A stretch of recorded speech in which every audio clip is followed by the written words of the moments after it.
And what's up, y'all? And welcome back to another episode of the Tricology News Talk. And today, for this episode, we're gonna touch on everything that was been announced during this week's this year's 2022 Cinemacon.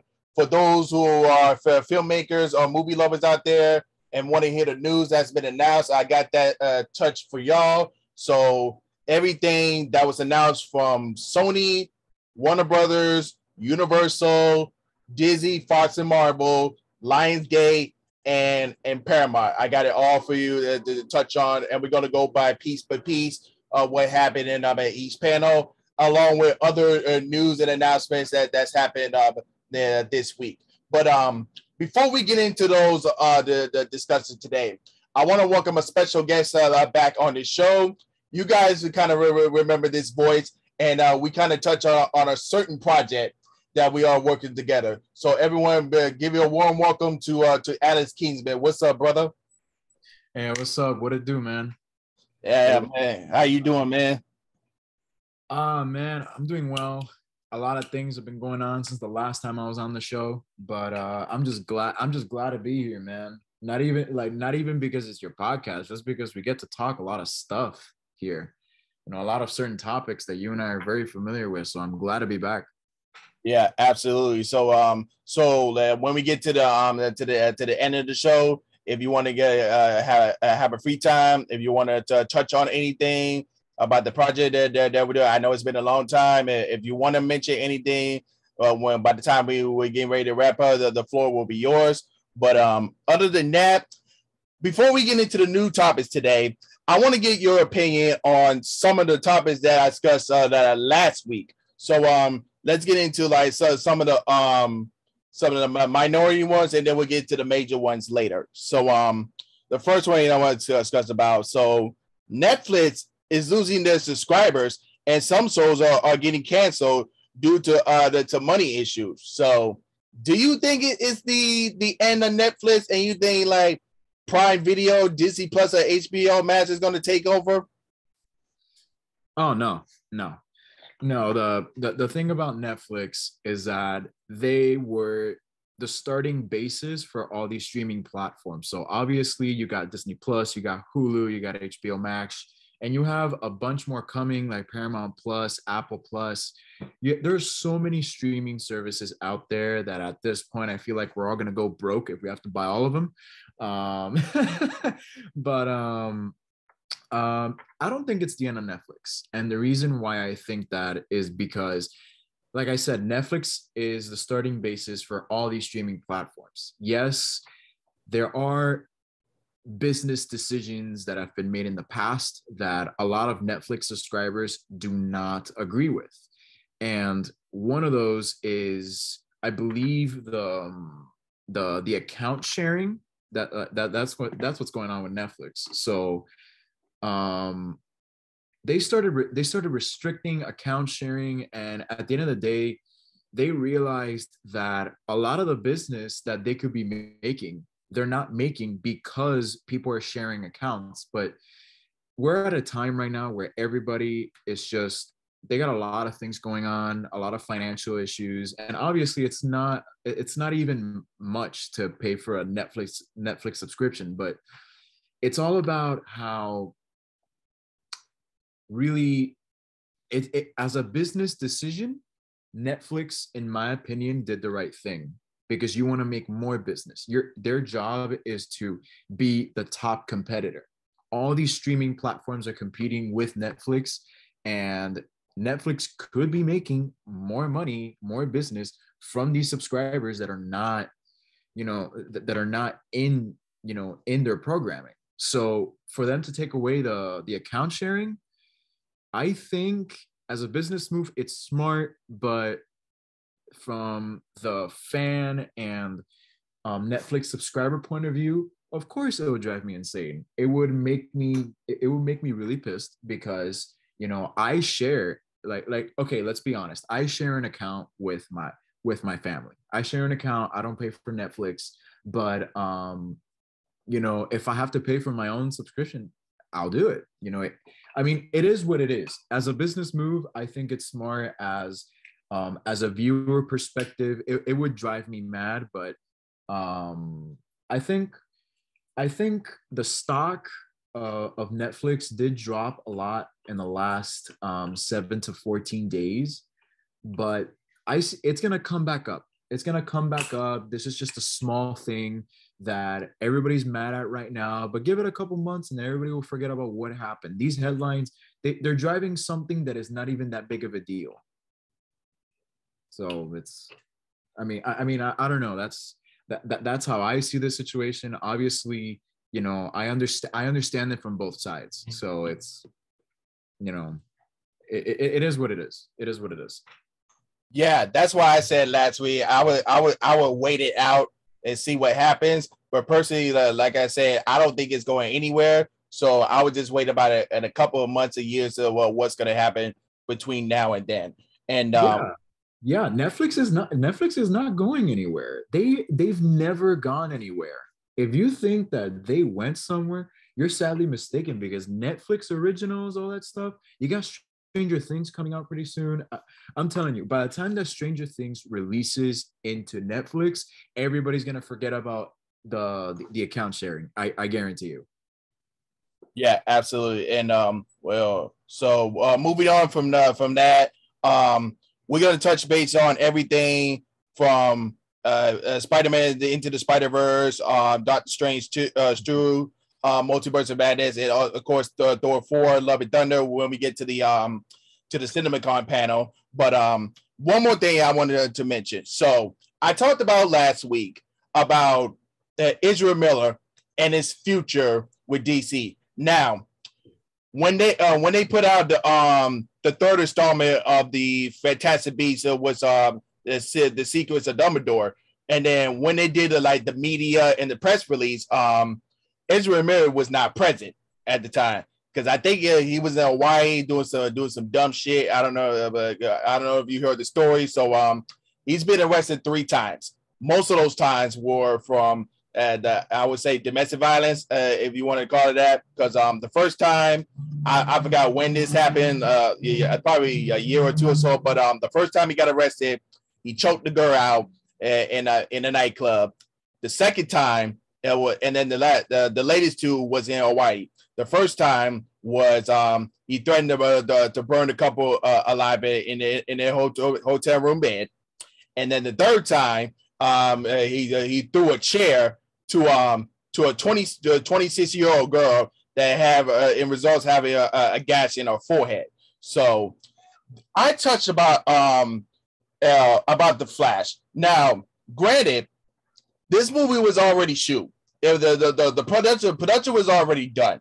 Now they were planning to release this in 2023, but I say that movie is in high water right now, because what will happen when that time that movie comes out next year and they start to do the media press? I don't think Ezra Miller should be present, because you probably gonna have paparazzi gonna ask, oh, how does it feel like to choke a girl out, or like the bourbon? Like, no, like this movie is sitting in hot water right now. So like, what are your thoughts on that, and what do you see Ezra Miller's future in DC? Oh man! First of all, let me touch base on the fact that when I read the story of him throwing the chair, it made me think of Friday Night Raw in WWE. Like I can just imagine, I can just imagine him grabbing the young lady that I am so sorry that she went through all of this. I can just imagine going choke slam. Oh, Ezra Miller got it with a chair. Oh. it's oh my god, it just makes me think of so many like WWE like finisher moves and all that stuff. But oh man, like it's a funny topic, but it's also not the best topic to talk about. The Flash for next year is not in hot water. It's in volcanic level, like volcanic temperature type of hot seat that really will determine, in my opinion, 2 things. Either Ezra Miller is kept on the cast they don't they can't really just take him out of the movie because the movie's about him. And people have been talking about recasting him and bringing in guys like Grant Gustin from the CW. That's not that's probably what the fans want, but realistically, business wise, the movie is on a hot seat. The press release for next year is going to be like what's the what's the show host that literally just lets people fight in his studio? Like it's always like, oh, like you did this, you cheated on my wife, and like all that stuff. Like it's gonna be a war zone. Yeah, like Jerry Springer, Maury. Jerry Springer, there we go. Yeah. Yeah, it's supposed to like the press release, the red carpet of the Flash for 2023 is an absolute episode of Jerry Springer right off the bat. And I wouldn't be surprised if Jerry Springer was the one headlining the red carpet. But the movie is in a really, really bad situation. Your main star is in the talks of a lot of accusations, a lot of violent behavior, and there are no signs, or at least there hasn't been any signs of consequences given to Ezra. That's why I think in the media when they're promoting Fantastic Beasts, he's not there because he's probably still in Hawaii. Is it confirmed that he left Hawaii or no? Like, is he still there, or like, or did they already confirm that he is back, where like in the U.S. or just not in Hawaii? I think he's still there, but man, it's a really sad situation because this is one of the most anticipated movies of next year, and you have Doctor Strange in the Multiverse of Madness as the 1-2 punch in this multiversal blockbuster cinema season. And for next year, and they delayed this movie a whole year so they can work on reshoots. And I'm literally putting up my quotes like here with my fingers.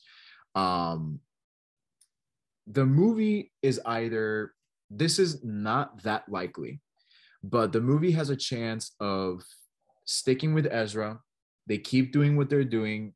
The press release has Ezra nowhere near, and they released it as an HBO Max exclusive. However, they have wasted millions and millions of dollars in this movie. This movie has been in production hell for like what, Trico, 5 years?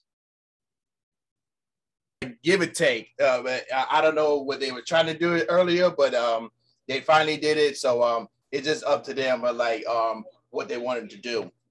Yeah, like I think if you ask me, Ezra should be fired. He shouldn't have a job. It's not even about your credentials. It's not even about your resume. This is the fact that you have put random innocent pedestrians' lives at risk because you are not responsible for your own behaviors and for everything that is going on within you. This, and I'm not one to talk about mental issues because let's face it, Ezra Miller, whatever he's going through, there are no like so far since the Warner Brothers Discovery merger, I have not seen any consequence to his actions. Obviously, they're put in a really tough spot, but I don't think they're gonna fire him. I think he's gonna stay. I'm gonna say they're gonna start. Okay, Warner Brothers has a history of covering up their tracks, covering up all of this bad publicity, but you can't really escape this one because this is one of the hottest movies coming into next year. And all of a sudden your main star is one of the main talks other than the Amber Heard and Johnny Depp trial. Like, come on, like you are headlining a movie that everybody has been waiting for at least 5 to 6 years, including myself. And now you're doing all these things to jeopardize that. And in my opinion, no contract extension. I wouldn't give him a trilogy. I think that there might be couple secret reshoots that might happen. This is not coming from a source. This is just me speculating. I think they might do a couple reshoots to kind of maybe send Ezra off.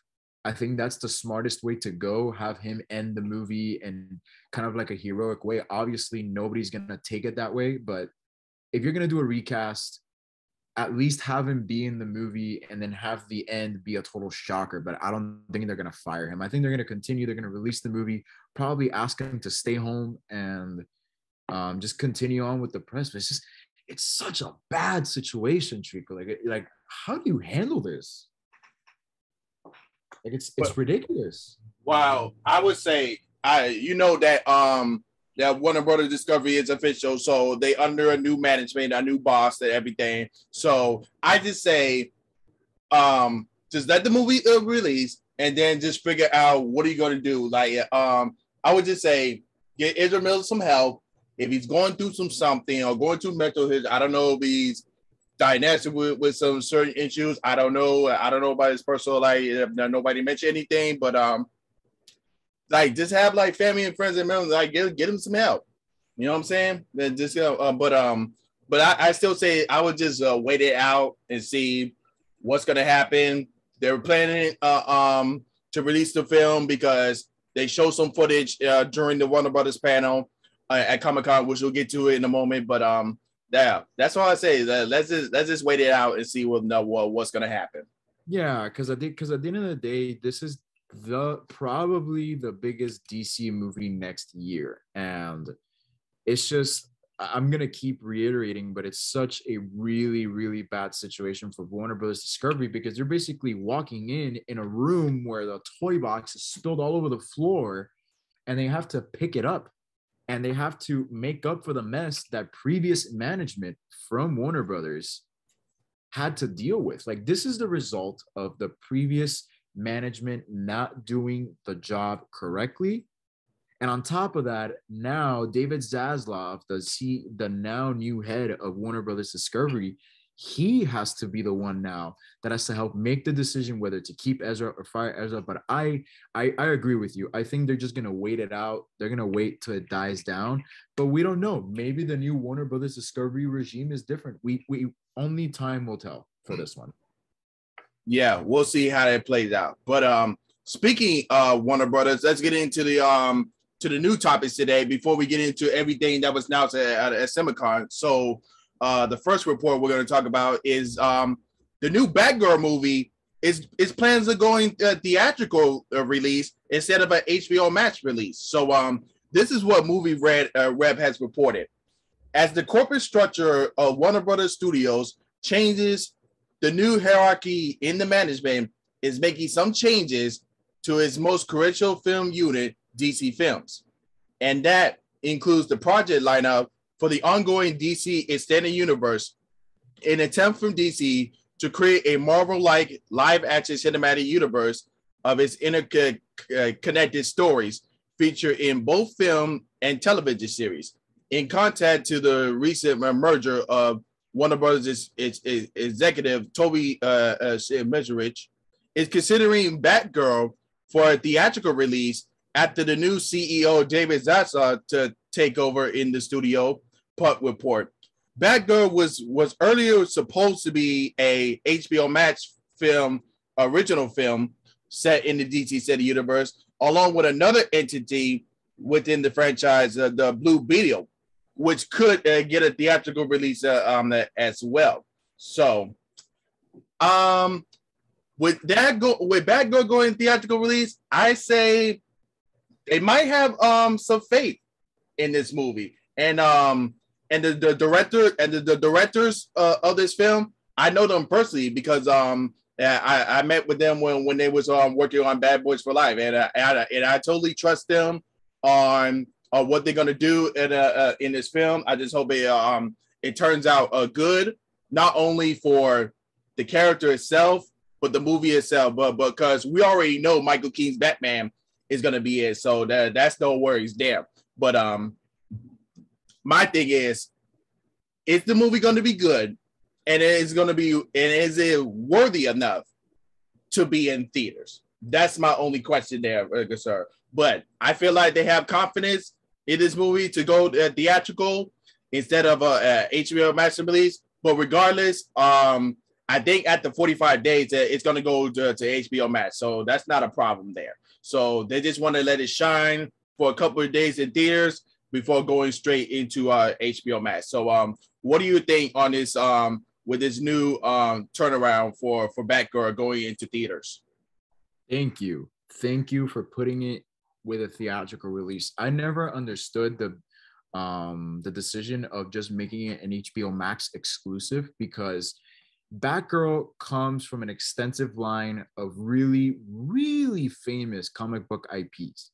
And one of them is Batman. Already right there, just having the word bat in your title brings in a lot of the fan base from the original comic books.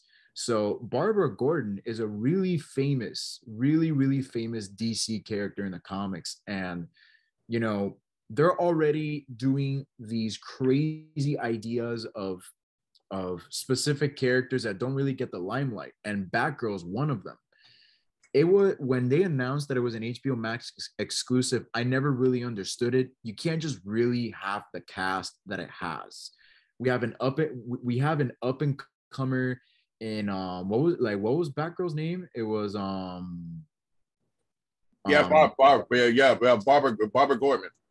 No, I mean, oh no, the actress is Leslie Grace. There we go. So you have an up and comer in Leslie Grace, who she did a nice job in The Heights. Not my favorite, but still, she did a very fine job. And to have an up and coming actress with your supporting cast consisting of Michael Keaton, Brendan Fraser, J.K. Simmons, how can you put that kind of IP only as an HBO Max exclusive? Obviously, they want more subscribers, but you can do that with more HBO original content. Batgirl, people are already going to ask the question, where's Batman? Where is he? Because apparently Ben Affleck is a no-show, but Michael Keaton is, and Michael Keaton is a more famous Batman. So you're already bringing in all these these old action stars into this movie. It's already a lock for at least a good first 2 weeks at the box office, and the whole 45-day open window. That's totally fine by me.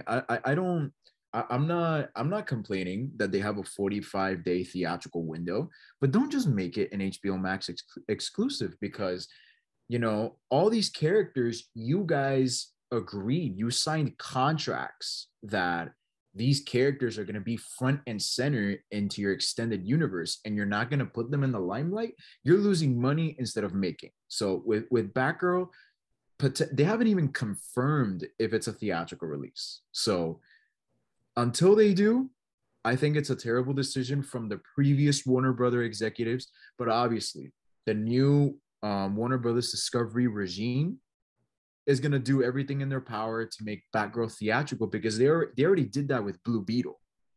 And that's an even lower level IP in the comic book universe.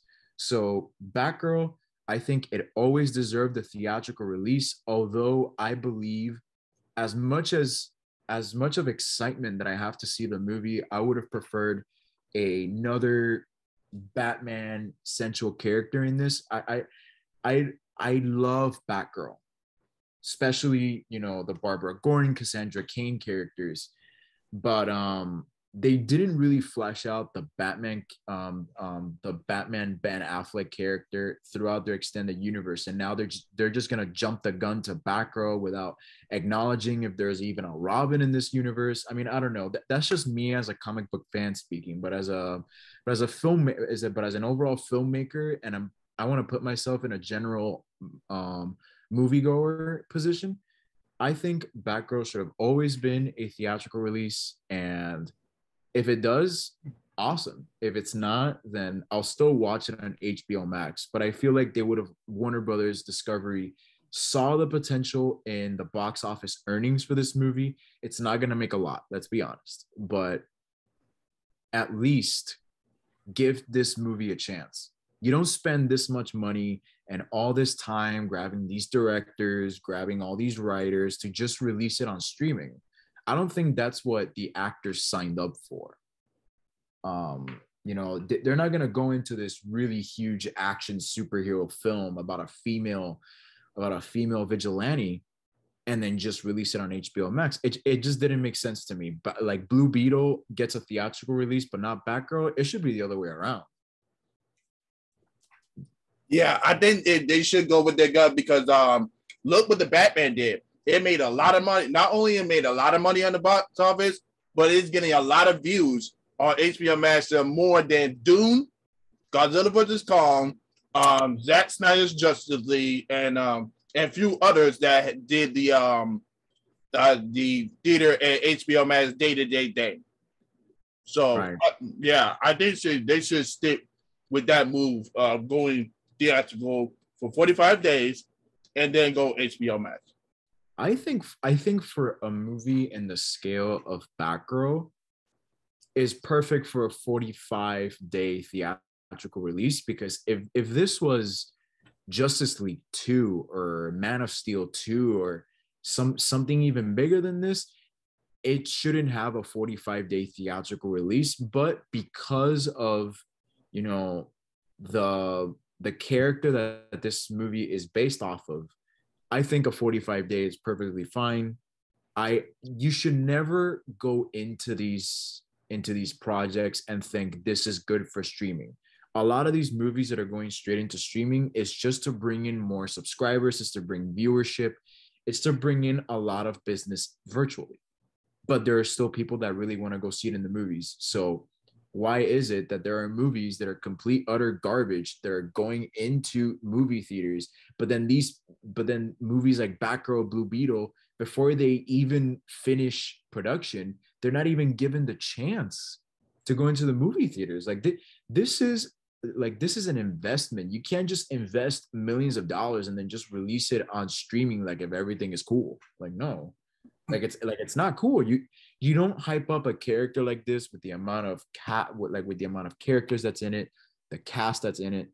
You just don't do it. It wouldn't have done any justice to this movie. So Blue Beetle, Batgirl, all those movies, theatrical release, stuff like Peacemaker, that's fine, because one, it's a TV show. But if someone did like a Peacemaker movie, I'd make it an HBO Max because the budget is really low where they could spend and get a good return in viewership. So yeah.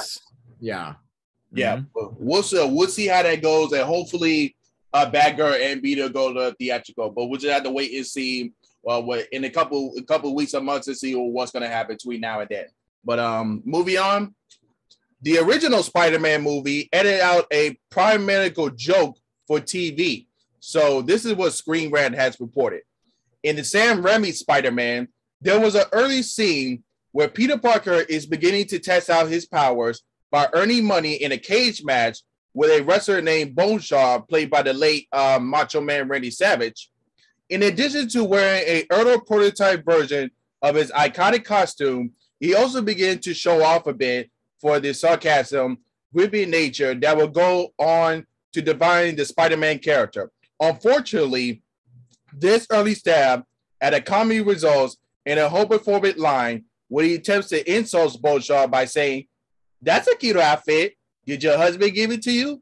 This line was very typical to cause a homophobia that was common in the media in the early 2000s. But it's certainly one of the Spider-Man moments that had aged through the porous. Now, through the years, we see movies that like they go into theaters, right? But like when they go into TV, they might edit out some curse words or some certain scenes that they don't want to see on TV. Like, I understand that. But now when we in the I would say diversity and woke era, now they cut it out certain lines that's like, oh, that's too homophobic for TV, or that's too assaulting against another gender or race of the stuff like that. But I understand that, but I don't see this very homophobic. It's just like a insult, because like you've seen this, because like they're wrestling. Like, you're supposed to insult your opponent. That's what you're supposed to do. You're supposed to trash talk. But I I don't understand why they instantly edit out this line, but like I don't know. I haven't seen what they did on TV because like I don't watch too much movies on TV because I can watch that either on my DVD or on streaming or something like that. The only time I watch TV is when watching a certain series, a certain event, sports, and everything. I don't remember seeing when this happened. I just seen this news. I'm like, if this happens now, like what happens to like the other old movies and possibly new movies? And I don't know if you watch BET, but like they edit out so much curse words, like it don't make sense there. But instead of like they'd be like brother, I'm like, oh my god, what is BET doing? Like that don't make sense. But what are your thoughts on this? So to start off, I'm gonna say that scene in the wrestling match, that's one of the funniest scenes growing up as a kid. And even when I was 5-6 years old, the movie came out in 2002. I was like, what, 3 years old? Yeah, 2002. Like even yeah, because Spider-Man 2 came out in 2004. So the first one came out in 2002. I was like about 3 years old when this movie came out. And even at that age, I understood the joke because they didn't go into that scene writing something in the script that's homophobic. It has nothing to do with that. The line initiates that as big and tough as Bonesaw is, the character, he's making fun of him to get in his head. There's no homophobic, I would say, like tendencies with that line, because I bet you the director Sam Raimi didn't even know that line would come out that way. And this was back in 2002. The fact that people are going back to movies that came out 2000s, 90s, 80s, 70s, and now they're saying, whoa, they allowed this to be said back then. And it's like, yeah, because none of us cared, because we shouldn't be that sensitive. And for a line that says, oh, that's a cute outfit, did your husband give it to you? It has nothing to do with the fact that the wrestler's gay. It's not making fun of his sexual orientation. Like nothing, absolutely nothing. There's no homophobic tendencies with that line. It is just a Spider-Man who, if you read the comics, and if you're not, you should still recognize that the character is very quippy. He has these quick one-liners. He likes saying jokes, not as much as Deadpool, obviously, but Spider-Man likes to say these little quirky one-liners to distract his opponents, because that's who he is. So for someone to take 5 minutes of their day to say, oh, that's a cute outfit, your husband will give it to you, and take that line as anything in relation to, his sexual preference or anything like that. See, Trico, I don't even know what to call it, because it's not even whatever people are seeing with that line. It's not there. It's never been there. That was never the intention. I bet you back in late 2000, early 2001, when they were writing the screenplay for this film, I guarantee you they did not sit down, wrote that line, and they're like, oh, do you think that they're gonna get it? And it's like, yeah, we're gonna get it. We're gonna think that Bonesaw is, am I allowed to say curse words on this podcast? Yeah, you can go ahead. So we just trying to explain like certain days, like because we don't find this homophobic at all. Like we try to explain like this was nothing to be homophobic at all. This exactly. It's just a movie, and like if you especially those like if you guys watch the early days of like wrestling when you're allowed to get away with certain insults, like it didn't really offend nobody. Like it might be insulting that's what you're supposed to do. You're supposed to insult your opponent to get your opponent's head. Like it was a wrestling match. It was a wrestling scene. That's what they were supposed to do. And then like Spider-Man was in his was like testing out his powers, as we explained. So there was nothing to be hoping for, nothing to be insulted about. But like I said before, we're in a woke diversity era, so we got to be careful what we say at all times, especially if you guys going to go into the Hollywood business. So just be careful what you say, because they might catch you in some way, just like TMZ does. Like if you say anything on social media, so just be careful. That's what we. Right. It's just crazy how people have the time to watch these movies and nitpick these lines that were written in a completely different decade and a completely different generation than where we are now. Like if we're talking about the generation back in the early 2000s, nobody took that line as an insult. Nobody took that as a way of making fun of anybody because of their, sexual orientation, because of their preference.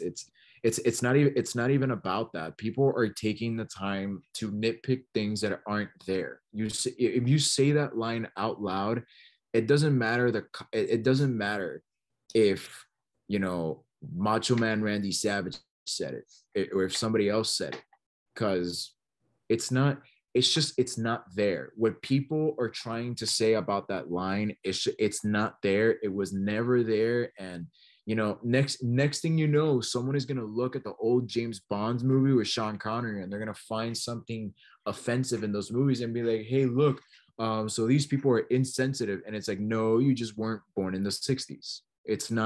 It's a complete, like, you're absolutely right. We are in a 100% woke generation, which I have nothing against. There's a lot of things that, people around me that are saying and are learning from that I didn't even know. I mean, I'm only 23 years old, so there's a lot of things that are going to be happening in my life and your life. So I don't know, man. It's just, it's crazy how we can't even enjoy the simplest pleasures of old movies without going back and saying, hey, that was fucked up. And it's like, no, it's a kid's superhero film. It has a little bit of adult context in there, but it's a Marvel property. They're not going to release a movie with homophobic jokes. And if it is, it would have been called out a long time ago. Believe me. Yeah, but yeah, let's just move on, because this is like some crazy, like I never believed when I saw this report. But let's get into a new way to get this bad taste off our mouths. But yeah, it's a heavy topic that the both of us are not gonna win. Yeah. So Tom Cruise in Doctor Strange 2 completely reports. Now, I don't know, people be seeing the like leaked spoilers on Twitter. I would like him on set and everything, but I got some new details on this story, and this is coming from Comic Book Reporter. Responding to a fan asking how many minutes of screen time that Tom Cruise's Iron Man will have in the film, Walsh posted a GIF of the United States President Bill Clinton saying 0. This may come as a disappointing news for those who are hoping the character will appear. Now, they could be lying, but we don't know. Now, here's what else they said.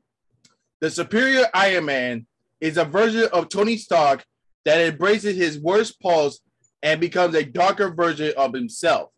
A story that is told by writer Tom Taylor's limited Superior Iron Man series.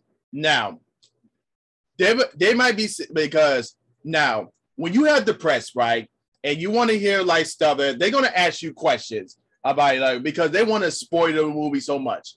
Now, I think they was right to say 0, but they could be they're saying that for the right reason, because they don't want to spoil anything.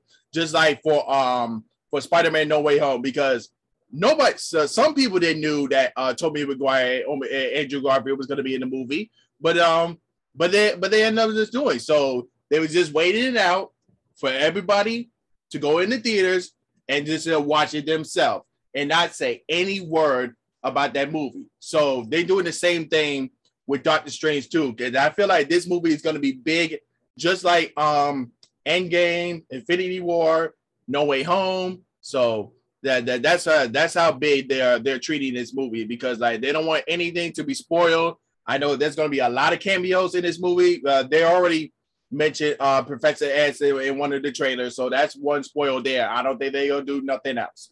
But there's going to be a lot of reports of who's probably going to make a cameo in the movie. They probably mentioned some Easter eggs in the TV spot trailers, but I like for myself, I'm just gonna wait it out and watch it in the theaters. I don't want to hear nothing else. Like, you can come in at a report, but don't show me no footage or anything. I'm just gonna wait it out. But what do you think? You think Tom Cruise's Iron Man is gonna show up as a cameo in the movie? What do you think? My response is identical to yours, because at least every week, through all the insiders that release either not like statements, but they release news articles talking about how this one person that knew this person who knew another person who babysitted this dog's person's whatever. There's a lot of rumors going around into this movie, and this movie is less than 7 days away. As excited as I am for the movie, I'm trying to keep my expectations low, not because I don't want the movie to succeed. I want the movie to literally blow Spider-Man No Way Home out of the water in the box office and the critical reception. But it's not that far out for Tom Cruise to be in an Iron Man variant, but it's something that it could have been filmed and maybe deleted right after, because a lot of the things that are leaked, Kevin Feige and the executives at and Marvel and Disney Studios, they pay attention to these things. So if someone comes out literally about 3 months ago, they start talking about how Tom Cruise is gonna make an appearance in the movie because of the Iron Legion Ultron bots that appear in the TV spots and the trailers. I think, in my opinion, I think he might show up. You don't just really introduce that aspect of the multiverse and not explore the possibilities. And let's not forget, before Robert Downey Jr. was even Iron Man, Tom Cruise, I think he even signed to be Iron Man, or at least he was the front runner for it. So this is the kind of movie that all the creative heads at Marvel Studios can have so much fun with it. So I think I'm in the same position as you are. I am gonna just wait it out. I'm gonna see how the movie is, and obviously I'm gonna see the movie before before it is released worldwide, because this is not one of those movies where you wake up Friday morning and you're like, great, I'm gonna see it. Oh shit, there's that one leak on Instagram. I think he's gonna show up, maybe not as big of an appearance as people might think it is, but I wouldn't be disappointed if he didn't. Tom Cruise is a very busy man. He's shooting right now his two-part finale for his Mission Impossible franchise. So maybe he could have sneaked in at some point between filming breaks or whatever is going on between both of these productions. But I wouldn't doubt it if he was there. But I also wouldn't be disappointed if he wasn't, because there's only so much time that you got to give to all these characters. And the movie is shorter than people anticipated. People thought that the movie was going to be over 2.5 hours because of all these cameos and with all the references, Easter eggs. But the movie is how long? Like 2 hours and 12? Yeah. The movie is like 2 hours and 12. That's actually a pretty good amount of time for the movie, but people expect it longer because of all these cameos. But you can't just go into a Doctor Strange movie and go in anticipating to see all these cameos, yet you're not there to see the main character. But Tom Cruise, it's a yes and no for me. It's a yes and no. It's a very conflicting answer, but he's either going to be in it and it's going to blow all the cameos out of the water, or it's not going to be there and I'm still going to have a good time. Yeah, I just can't wait to see who's actually going to show up in Doctor Strange. There's going to be a lot of surprises. So I feel like it might blow Spider-Man No Way Home out of the water. But Yeah, they're all, it's okay. It wasn't anybody from the Marvel Studios executive team or anyone that's running the press for the movie. This was John Campea from, like from YouTube. He's going around saying that, oh, he has like no appearance. The one thing that I suggest to everybody is that these kinds of big blockbuster movies, when leaks come out, it's one or two things. It's either someone that really wants to get people to go see the movie and they leak these things as a potential option that can be in the movie, or it's a complete spoiler. Just look at what happened to Morbius like 3 days before the movie even came out. It's ridiculous. People are more hyped to see Tom Cruise as Iron Man than Benedict Cumberbatch and Elizabeth Olsen as Scarlet Witch and Doctor Strange. It's crazy to me, but obviously you and we are very, very, very nerdy comic book nerds, and we cannot wait to see this movie this weekend.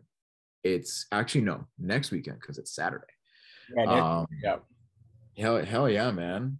I think I might go see, it Thursday, man. I think I might go see it Thursday just to kind of get it out of the way. I don't want to wake up Friday morning with people saying, "Oh my god, oh my god!" Like, no.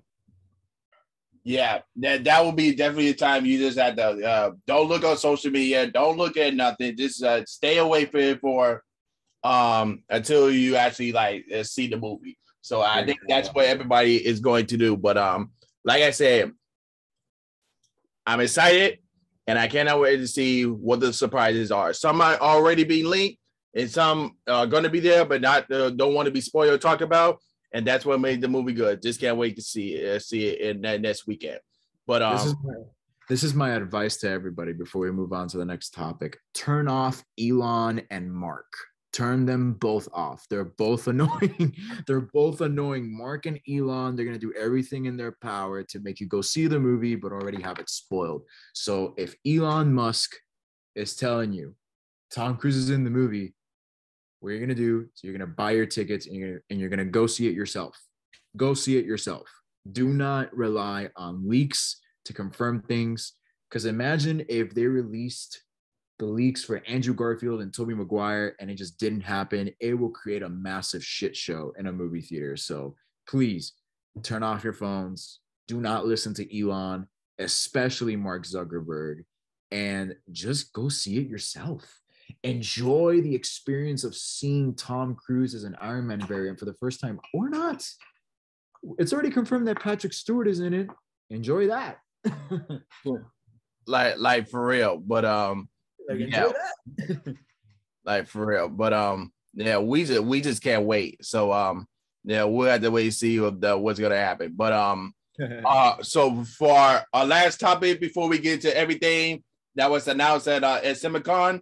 But for all my gamers out there, Call of Duty Modern Warfare 2 is the official name for this year's Call of Duty.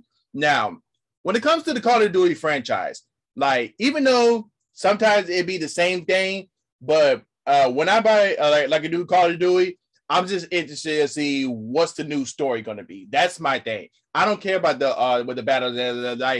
We can have fun anytime with your friends or like anything. But when I'm by myself playing the game, I just focus on the story. That's why I want to see. But I'm just gonna wait out and see what's going to be the official details on the new Call of Duty and see what's gonna. It's supposed to be. It was revealed on Thursday. The title was revealed on Thursday, but I'm just gonna wait it out and see what's going to be the actual release year for that Call of Duty. Did you ever have the original Black Ops? Oh yeah. Yeah, Black Ops was my thing, especially the zombie. That was my thing. I had Black Ops 2. I had the original. I didn't play a lot the original Modern Warfare, but I was obsessed with Modern Warfare 2 when it came out for PS3, and I lost my marbles with Modern Warfare 3. Um, to be honest, I haven't really played any more Call of Duty games in years. Not because I'm not interested in the franchise, it's just there's so many games that come out every year, and every time I see the gameplay, sometimes it looks the same, sometimes it looks different. I have nothing against the franchise. I don't know, it's one of those shooting games where they keep reusing the same titles, but then they make it different. So when they announced the name Modern Warfare that came out like what 2-3 years ago, I was confused. I thought it was like a PS5 remastered, completely filmed different Modern Warfare, but it's something completely different. So now they're announcing Modern Warfare 2. It got me confused. I'm literally going through Instagram and I see Modern War, like they released the new title for the upcoming Call of Duty game for this year is Modern Warfare 2. And I'm like, what? What? I'm here thinking that they got the PS3 version and remastered it for the PS5. I don't know. But I agree with you there. It's not even about the combat or the weapons anymore. It's about the story, because the basis for the Call of Duty games is that it's a first-person shooter.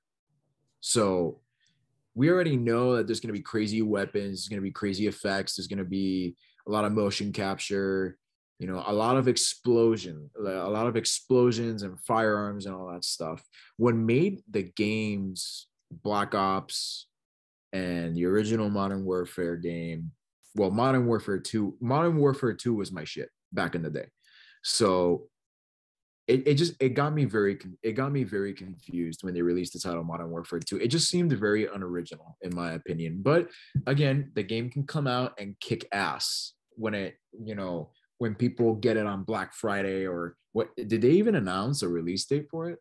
No, not yet. They just released the title. But if I had to give it take, it would probably be either next year or 2024, give or take.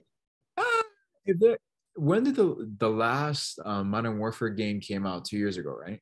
No, the last Modern Warfare game was in 2009, and the latest Call of Duty game was Black Ops Cold War. Black Ops Cold War. And then, but didn't they release last year, or maybe the date is within 5 years? They released they released a Call of Duty Modern Warfare, like a modern take on the original franchise.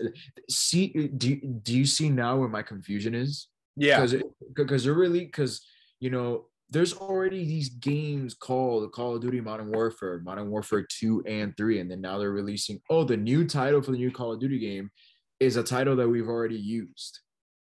So it's very confusing, and it kind of throws me off from the game, because it's like, wait a minute, what? You couldn't come up with an original title for whatever era, or just call it something else. Don't give it Black Ops 2 and then tell me, oh no, it's a completely different experience. And I'm like, but it has the same name, so it doesn't really entice me to buy the game. But let's see. I usually look at the cutscenes online and to see if it's good. Yeah, but I'm just waiting on further details on the game so I can give a full explanation. But all they did was they just release the title, but we just have to wait and see what further details and hopefully some footage of the game and see what's going to happen then. But until then, just keep your eyes open on that, and we'll give you further updates. But that's all of our news and updates. But let's get into the Cinemacon that was announced this week. So I'm gonna go by which panel started off first, and lastly for throughout the week. So Sony was up first. So they had a lot of announcements, news updates, and other footages that happened. So for Sony, they announced that a Whitney Houston biopic movie called I Want to Dance with Somebody. So the person that's playing the Whitney Houston, Her name is Naomi Atkin, and I recognize her from Star Wars: The Rise of Skywalker, where she played the former stormtrooper and aided with the resistance in the movie. So that's why I recognize her. So she playing Whitney Houston, and that movie is coming out in December this year. They have a specific on a date. No wait, December 21st. That's when that movie's gonna come out. So I think they're focusing more on trying to get more biofilms like Rocket Man and Boy Rhapsody, those type of movies. So I feel like they focus on that more. So I feel like there's going to be a lot of people definitely going to see that movie in December. And so they announced a Ghostbusters 5, but I think with Ghostbusters 5, I feel like what's going to happen with Bill Murray, because I touched on last week on incident that happened with Bill Murray, but I don't know what's going to happen with him. Hopefully that dies down so he can be back for Ghostbusters 5. The Woman King starting the Viola Davis, they showed footage of that, and that's going to be released in September 16th. We saw footage and a new trailer for Brad Pitt's Bullet Train, which comes out July 29. We had an announcement that Bad Bunny is going to be El Morado in the new standalone movie, which is going to be Marvel's first Latino superhero that's going to be introduced in the Sony Spider-Man universe. So and then for the Spider-Man Into the Spider-Verse, the next two movies. So they renamed those two movies. So the part 2 will still be Across for the Spider-Verse, and that's going to be released on June 2nd, 2023. And then the third one, it's going to be Beyond the Spider-Verse, and that was going to be released on March 29, 2024. And we got an announcement of Adam Driver's new movie, 65, which is going to be a sci-fi flick. We had an announcement that Venom 3 is coming, and also we got some new updates on Kraven the Hunter, which is going to be starring Anna Taylor-Johnson in that movie. So that's everything from for Sony. What are your thoughts on these news and announcements came from Sony? Okay, you know exactly which one right off the gate I'm gonna talk about. you know where this is going. Okay, I am a proud Puerto Rican, right? I am, I'm from San Juan. I'm born, not raised, but I do have a lot of Puerto Rican Hispanic heritage.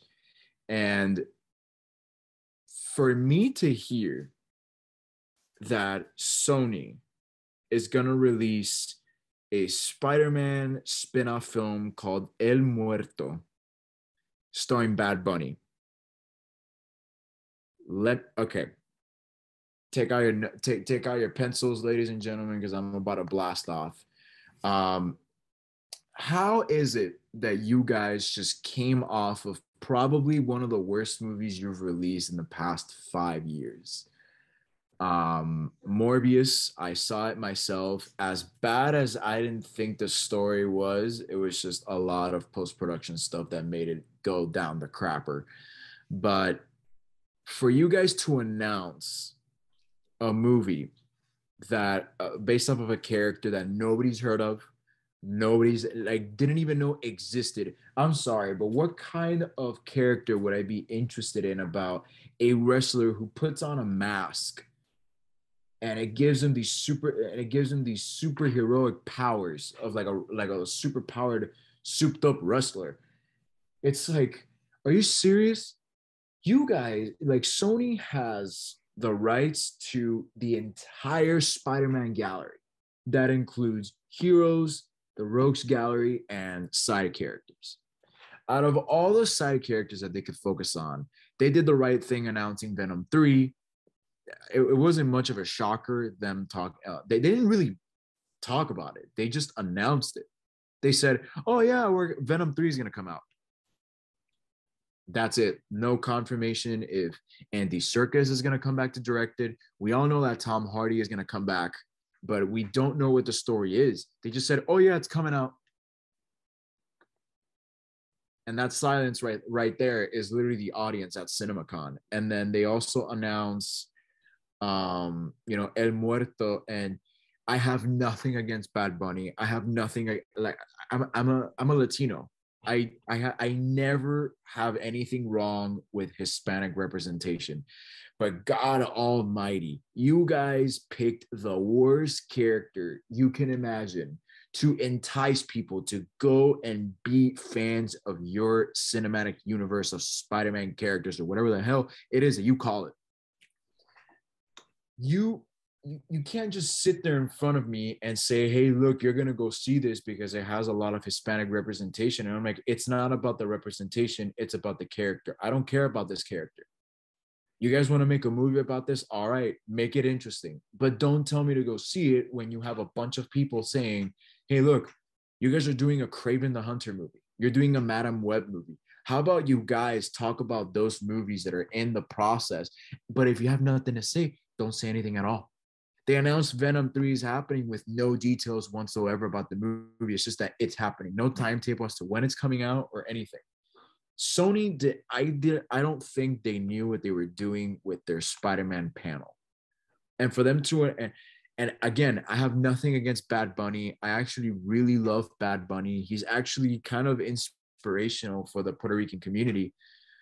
And I'm excited that he's being given an opportunity other than music to really put himself out there. It's just the timing is wrong for the movie. It's a care. I would rather go see a Lizard movie than a El Muerto movie. I mean, I don't know. Let's wait till the movie comes out and see how it is. I'm really interested in the Whitney Houston biopic. I saw the trailer for, or at least parts of the trailer for the Elvis Presley biopic, and so far, a lot of the actors that have been cast in these roles has almost been spot on. So let's see how this.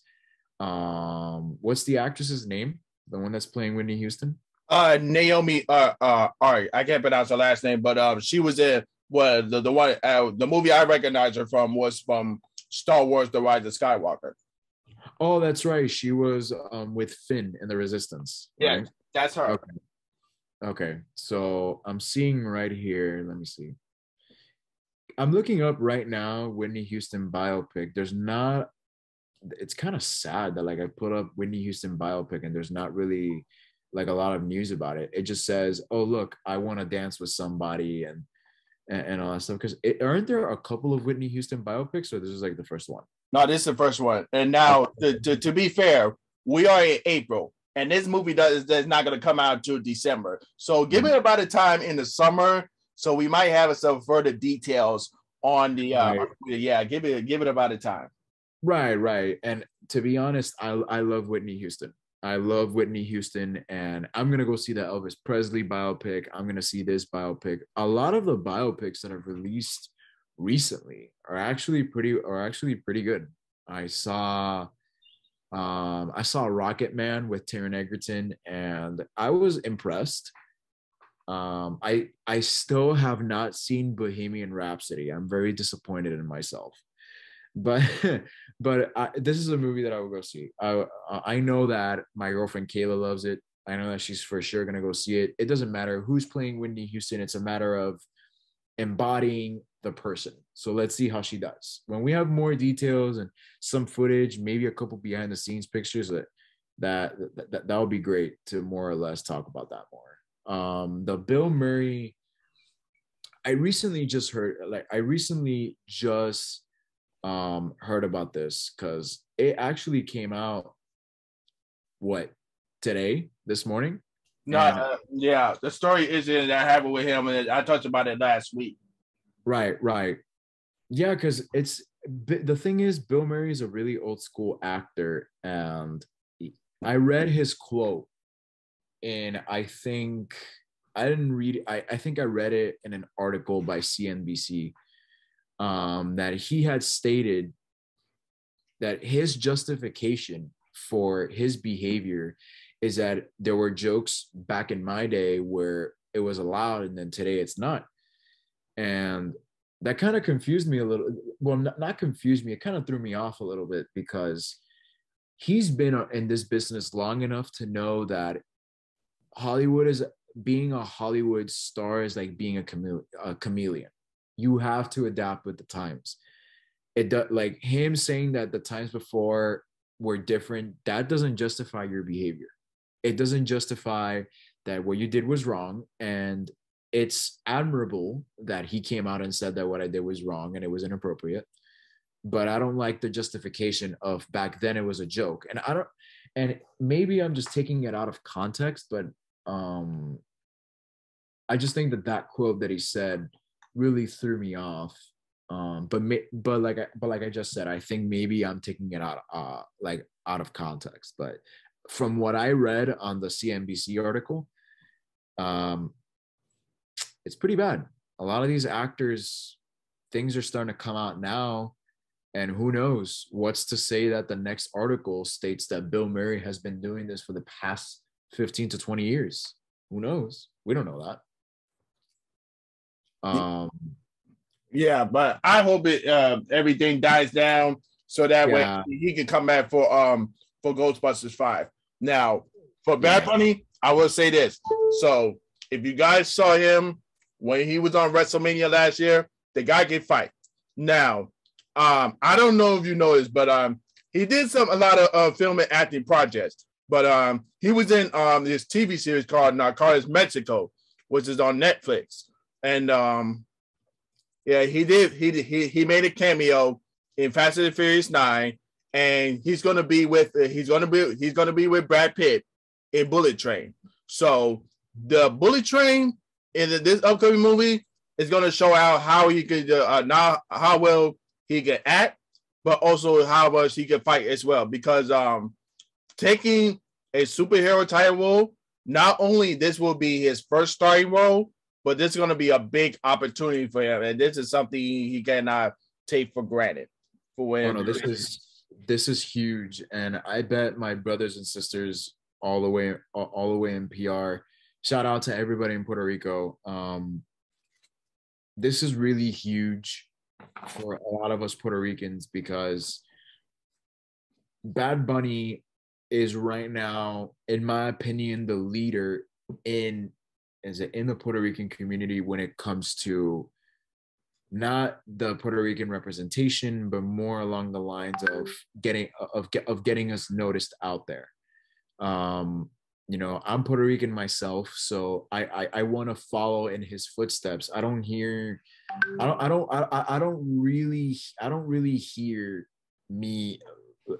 hear a lot of Puerto Rican artists being discovered, and it's great that Bad Bunny is being exposed in a movie with Brad Pitt. Like I bet he was very humble. Obviously, I'm not gonna speak for him because I wasn't there, but I can just tell that working with someone like Brad Pitt really will drive someone like Bad Bunny to really do whatever it takes to kick ass in the role, whether it's a speaking role or it's just a role of him just fighting him. I saw the trailer and and I didn't even know he was in it. And when I did, I was like, oh shit. He's in there. If it's possible for him to make it, I can make it too.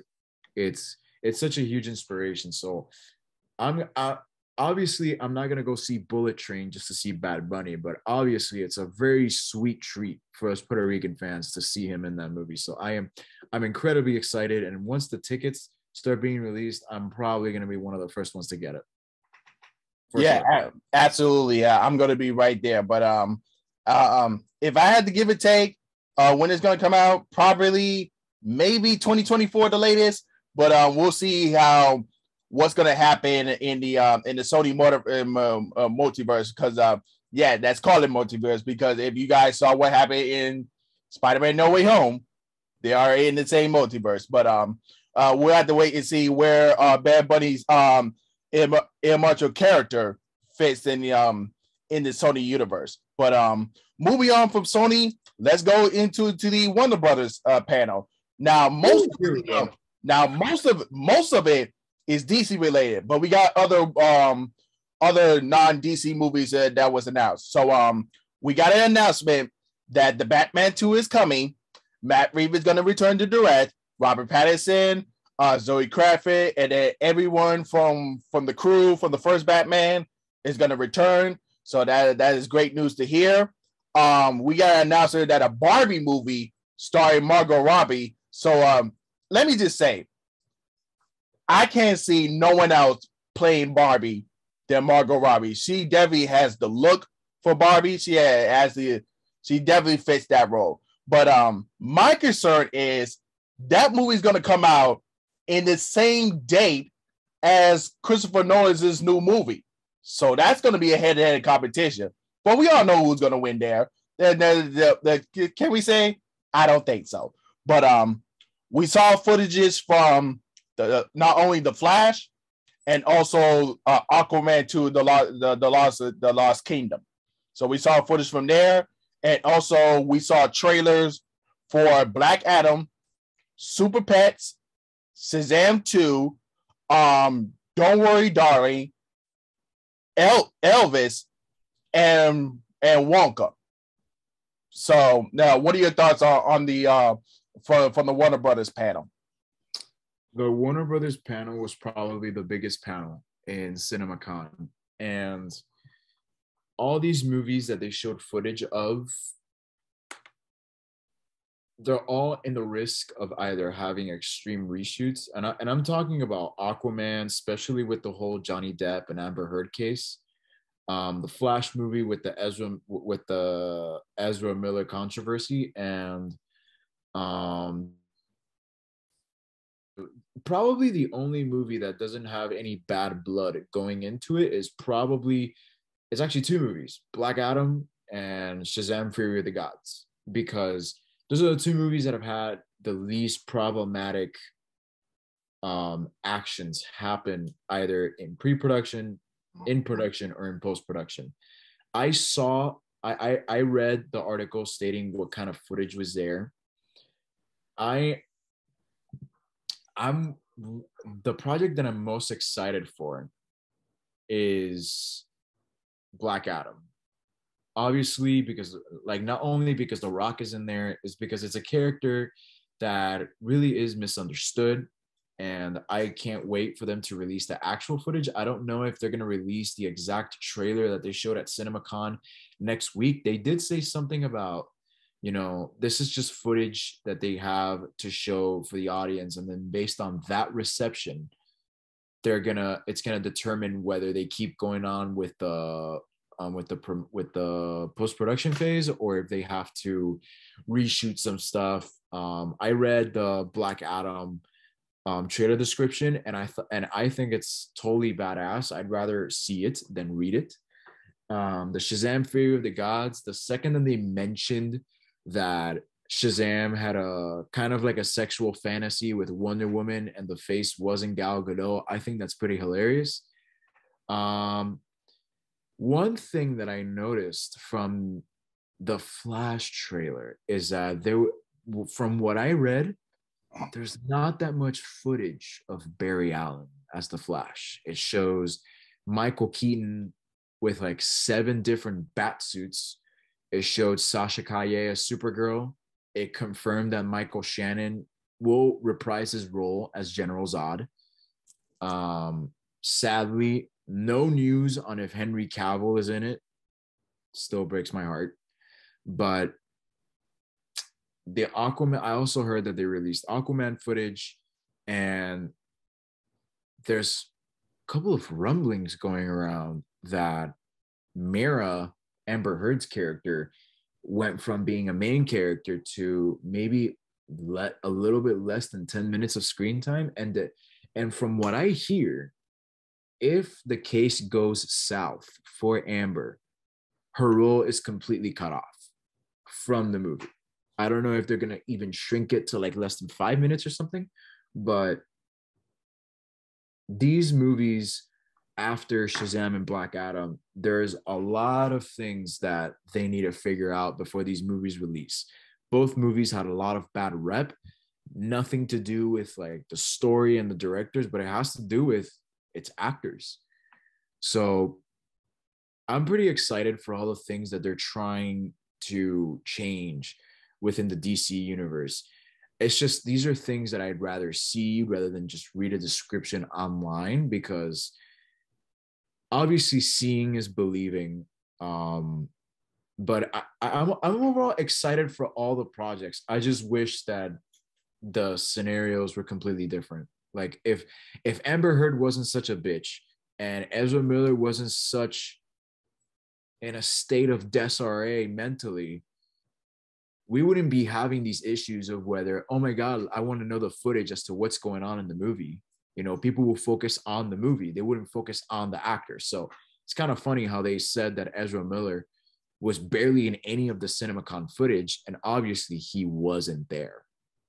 So it's a lot of things that Warner Brothers has to figure out. In my opinion, they should have just focused on the movies that are coming out this year, because the movies that are coming out next year are still up in the air when it comes to their release dates and their production state. So let's see. Yeah, we'll just have to wait and see what's going to happen between The Flash and also Aquaman 2. But if you ask me, if Amber Heard needs to be replaced, the only replacement I see is Emily Clark to go with, man. That's the only one I see. And, they started. Oh, sorry, I didn't mean to cut you off. Go ahead. Yeah, and but as far as like the other non DC films, but we saw a new trailer for Elvis, so we had to wait and see for when the new trailer is going to release. We saw footage of the new Wonka, which played by Timothy Chalamet, who was in Dune, I believe, Dune as well. And then also, Don't Worry, Darling. That one stars from who played Black Widow, the Black Widow's sister. Yeah. Oh, Florence Pugh. Yeah, Florence Pugh. Yeah. And also, who was in the Turtles? Jennifer Chan. She was in the movie. Chris Pine. And that's the only ones I know from this movie who's going to be in that one. But that's all the other details that I saw from the non-DC movies. But yeah, that's all the other further details I have. Right. A lot of the people that went to CinemaCon, they're not really allowed to speak of the things that they saw unless you're writing articles and you're writing stuff that happened at CinemaCon, what they saw. So obviously, if you and I were attendees to CinemaCon, we probably would be shot on site if we revealed a lot of the things that they spoke about. But yeah, I mean, CinemaCon, it was interesting this year. It's just really, it's a very sad thing to just think about how all these movies that we're supposed to be excited for, and now it's a talk of controversy whether these movies should even be released or if they have to be reshot, or this is a mess. And David Zaslav, the new head of Warner Brothers Discovery, has a lot of cleaning house to do. He's already done that by getting rid of Ann Sarnoff and most of the people that really trashed on the original plans for the DC universe. So let's see in what kind of direction they go. Unfortunately, the movies that they already signed contracts for and already invested the money to make, up to even the movie like The Wonder Twins, which they've confirmed, they've already cast, they signed contracts. I think it's after that you will see the difference in shifts of focus for the DC extended universe. But CinemaCon, exciting nonetheless. Learned a lot of things about new upcoming movies, disappointed about a lot of them, which we've already covered in this segment of today's podcast. We still got a lot more things to talk about because at the Warner Brothers, Universal was next, and we got further details on Jordan Peele's new movie, Nope. So the further detail that they mentioned that it is going to be a alien invasion type movie. So like they look, you see, they look up in the sky and they see something about to happen, but you know how us black people, when we see something happen, I'm like, nope, turn the other way, nope, we not seeing that happen. So that's why they give that title, give it a meaning to the title and also to the film as well. And of course, I love Jordan Peele's directing work in horror.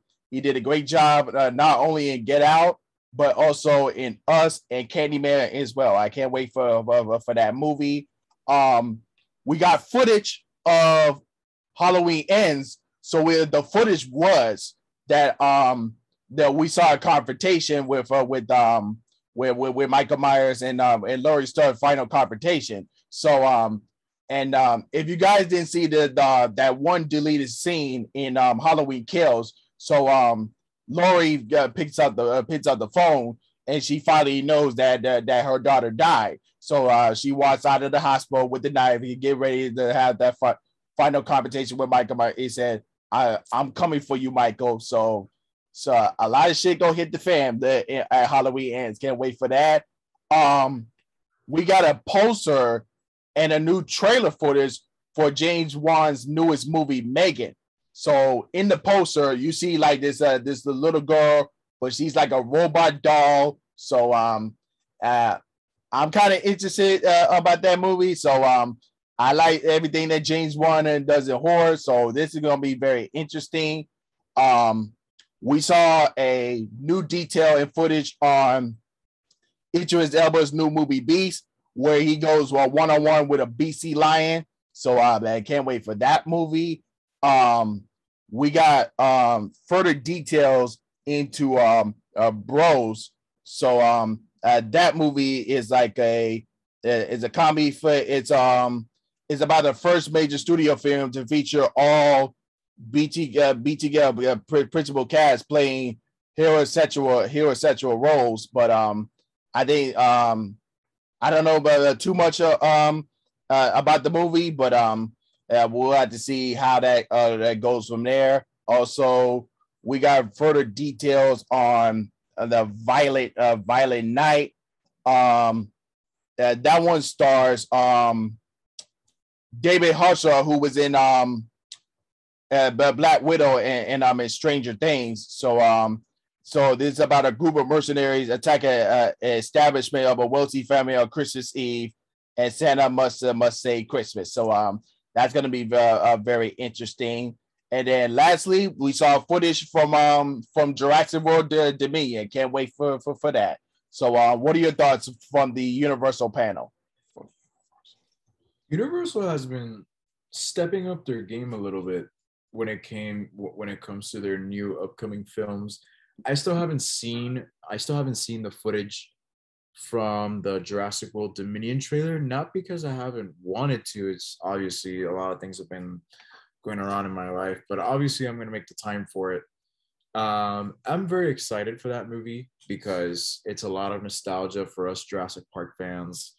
I hope that there's a lot of homages to the original Steven aesthetic in these movies. Universal really has kind of like an upper hand when it comes to a lot of the movies that are coming out, because there's not really a lot of controversy when it comes to their movies. I mean, Jurassic World, obviously it has its divided fan base, including myself, because it didn't, the last one didn't really do it for me. I went to go see it in theaters and I felt like I walked out more confused than more than like excited for the future. I was hoping maybe at Cinemacon they would talk more about the Universal Monster IP, more along the lines of the proposed Wolfman movie with Ryan Gosling. But obviously they know what's coming up. Did they talk more about the movie Firestarter or no? Not exactly. No, not exactly. Okay. Because what was it that it was 3 different days, 3 different panels, or it was like multiple panels a day? Yeah, That's what I want it to was know. like six, and some have their own like different day. Okay. So it's basically like a you go into this room and it's this movie, and then or like these thing like these movies, and then if you go here on this day, they're gonna talk about these movies. Um, I found that hilarious. Like you put the perfect way of describing Jordan Peele's Nope, because that is exactly how me and Kayla saw it. We were thinking Trico must be watching this trailer and he's going to see that one shot in the trailer that's going to show the sky, basically teasing what kind of is going to go down in the movie. And we looked at each other and we said, Trico must be saying the title before the title even came up into the screen. And the thing is, you have this really big, tall voice. So we just imagine, like, nope. Like, yep, I'm gonna see this movie, but hell no. Hell no. Something like that happens to me, hell no. Jordan Peele is low-key one of the greatest directors in the last 5 years. You see Us, my mind was destroyed with how that movie ended. Get Out, it was a surprise for me. So this is one of those movies that I'm also gonna pre-buy my tickets and really go see because I am all the way for Jordan Peele. In the Universal panel, did they ever talk about the Ethan Hawke movie, The Black Phone? No, I wish they did, but that movie's gonna come out in July. Okay. I mean, the release date is pretty close. I don't think they really have to talk about it much. I saw the trailer and I was pretty impressed with the style that they're going with. The director of the movie is Scott Derrickson, right? Yes. Okay, so because he previously directed the last Doctor Strange movie, so I just want to make sure this is the same guy. Um, what were the other properties that they talked about? It was Jurassic. They didn't really talk about Black Phone. I know that they're working on a prequel to Despicable Me, like about. Yeah, actually the Minions too, but they never mentioned about that one. Um, Oh, okay, okay. yeah, but they did mention Halloween Ends. Okay, that's right. I saw Halloween Kills October of last year, and to be honest, it's very gory. I preferred the first one than Halloween Kills. Um, the movie's very divisive, but still impressed nonetheless with the gore. Obviously, I will always choose John Carpenter's original tale. Um, but I'm still gonna go see Halloween Ends because I love Jamie Lee Curtis. I love how they decided to just scratch off the garbage that they released after the first Halloween.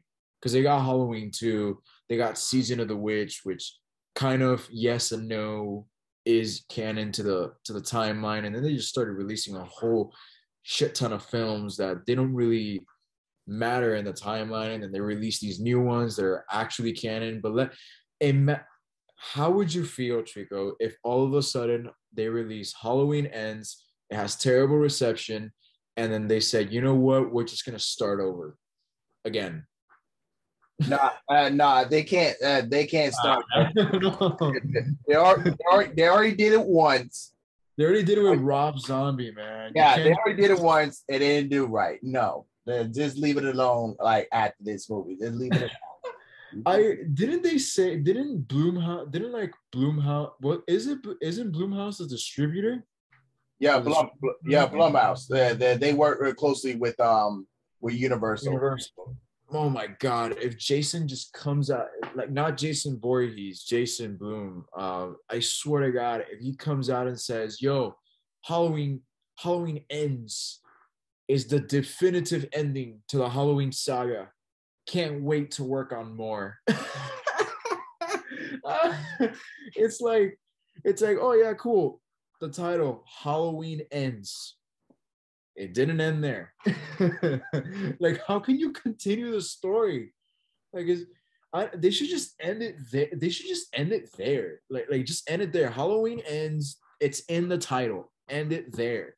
Give us a definitive ending to the story of Michael Myers, please. As much as I love Michael Myers, I need for them to stop, give him a break.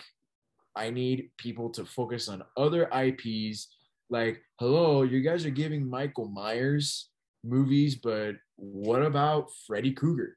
No Jason Voorhees movies? Anyone? No?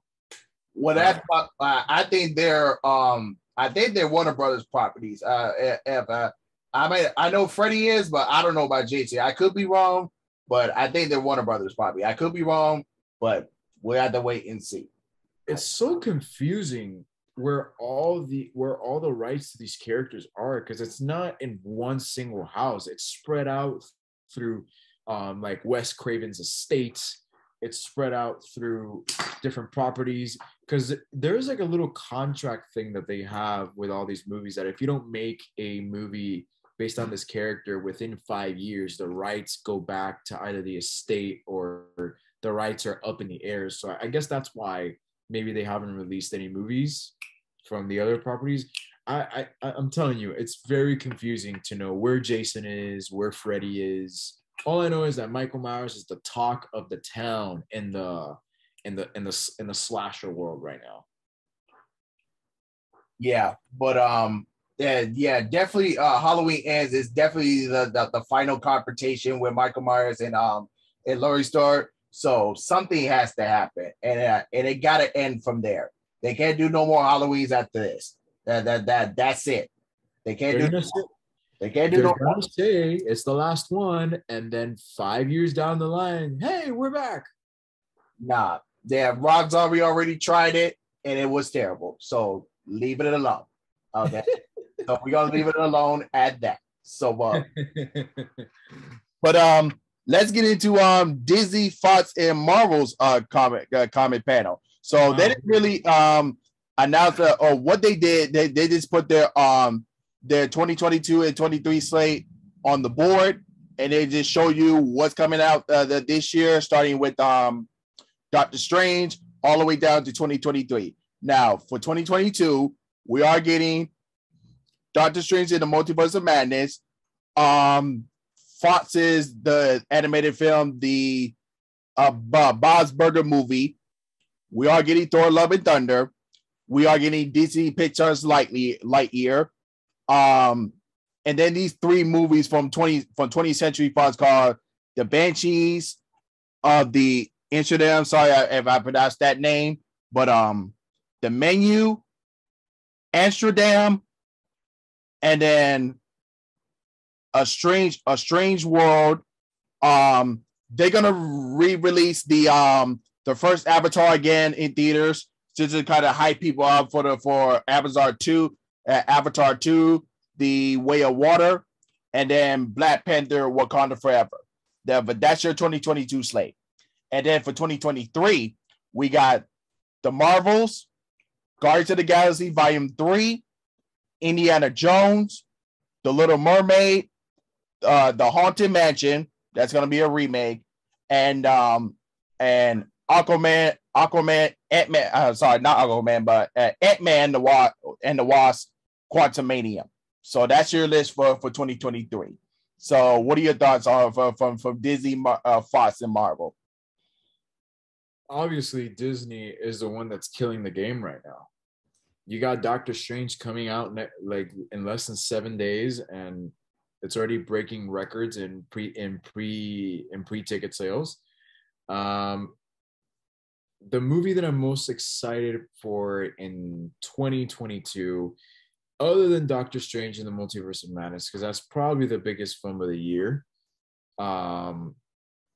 is actually Thor: Love and Thunder, because it's one of those movies where you're not expecting a fourth movie after a trilogy. Usually these characters they do 3 movies, and then they do a lot of crossover movies, and then they send them off, and in an Avengers type movie or in a crossover event or whatever.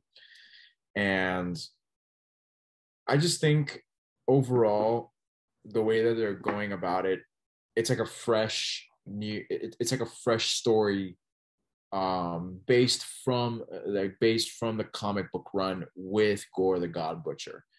Lightyear, I am gonna go see that regardless of what I think the trailer is. I grew up with the Toy Story movies. I still have not seen Toy Story 4, and there's a reason why.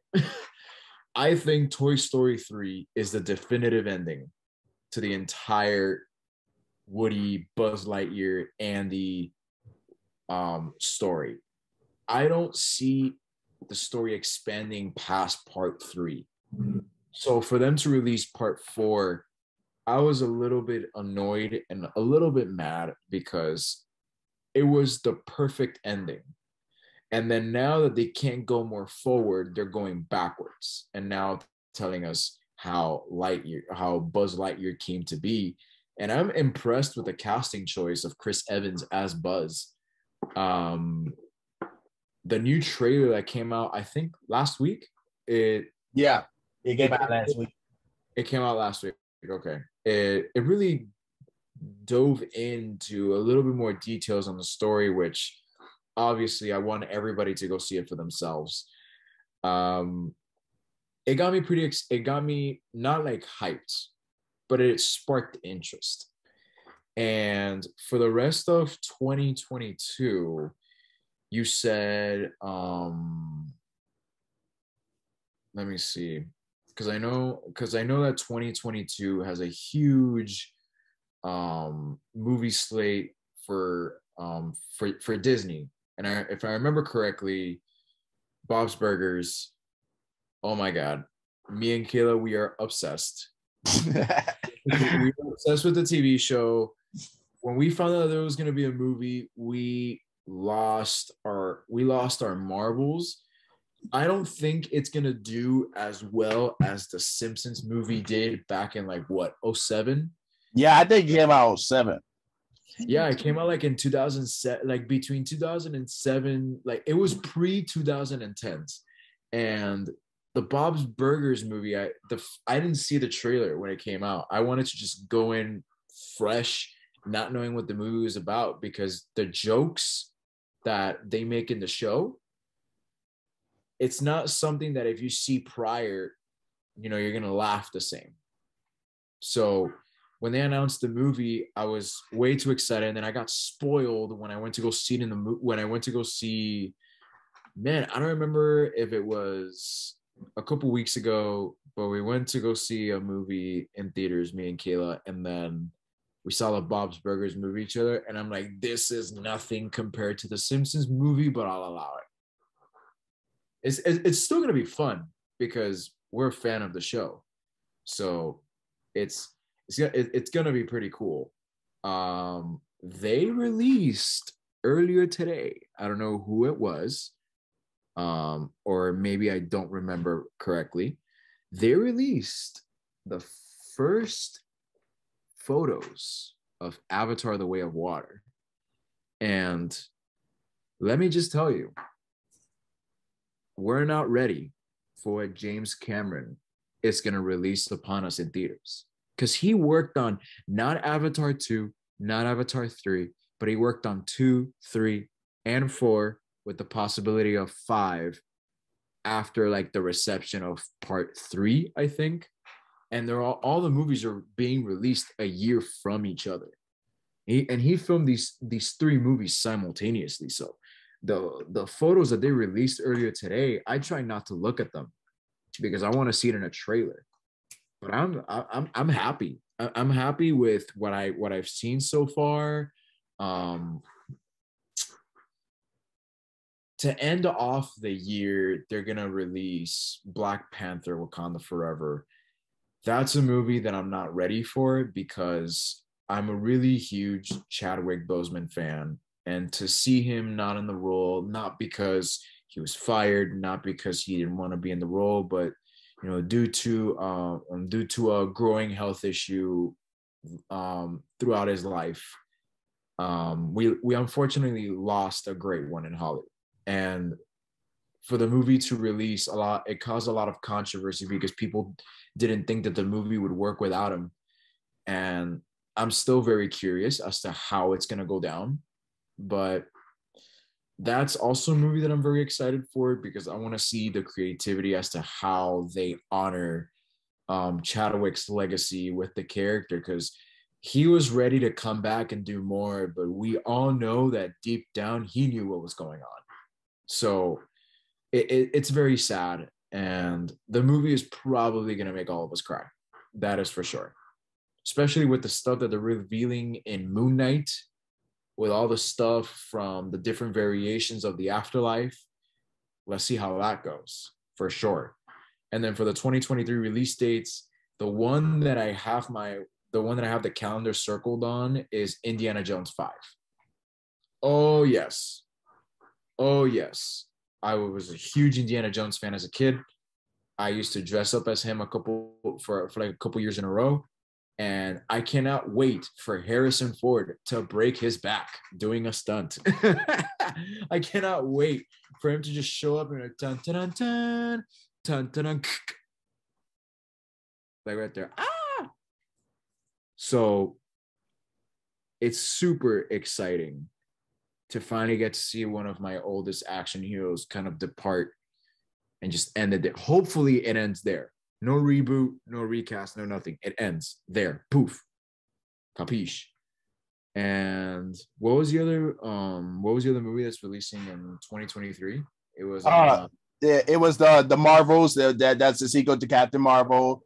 Guardians of the Galaxy Volume 3. A live action The Little Mermaid. And the Haunted Mansion remake, and Ant-Man and the Wasp and Quantumania. Did you notice that almost all those films are all Marvel films? Yeah, most of it was Marvel films. Everything that is being released by Disney now is either a kids animation film, a Marvel film, or a old remake to one of their old rides. And the Marvels, not that excited for it. Nothing against the characters. It's just there isn't really that much hype. Obviously, they're still filming stuff. They are, they're putting a lot of the footage together. So I think it's going to be fine. There's not really that much to go into there. Ant-Man and the Wasp: Quantumania. Jonathan Majors killed it as Kang the Conqueror, or actually a variant of Kang the Conqueror. In Loki, in the Loki season finale. So I'm excited to see how he tears it up in Quantumania. The Little Mermaid. Oh my, this is gonna be like a whole segment, but I'm gonna keep it short.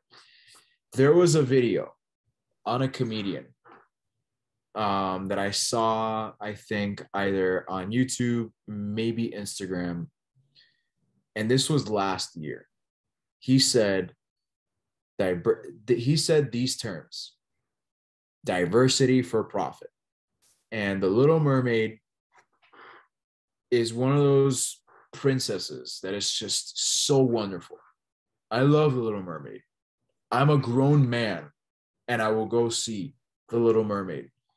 And I have nothing against the actress that's playing the Little Mermaid. She's the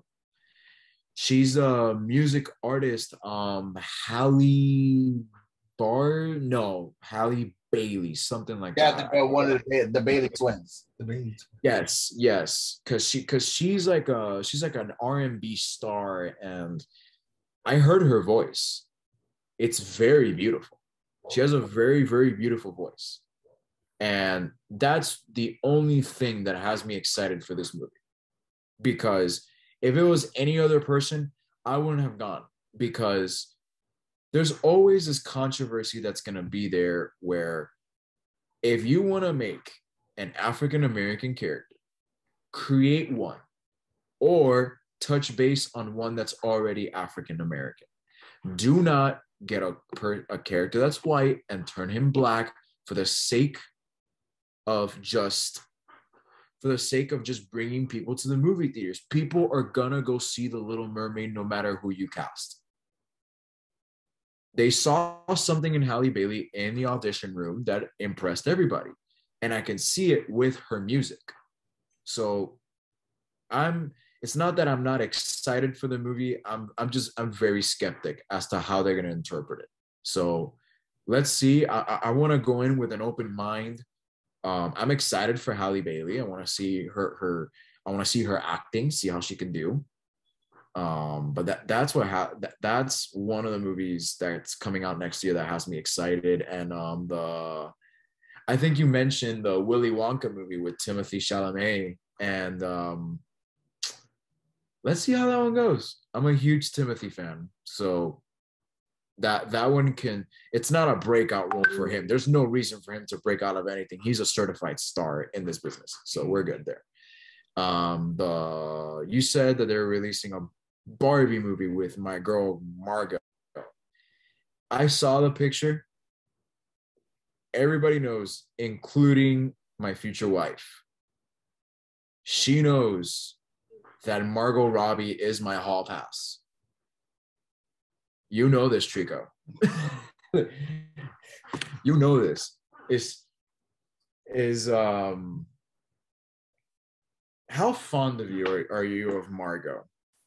Oh my God. I had my eyes on her when she did The Wolf of Wall Street. And then she started getting bigger roles when she did the one with Will Smith. I forgot the name of that solo movie they did. And then she started getting more bigger when she started doing Harley Quinn, and then started doing other movies outside of Disney, outside of DC.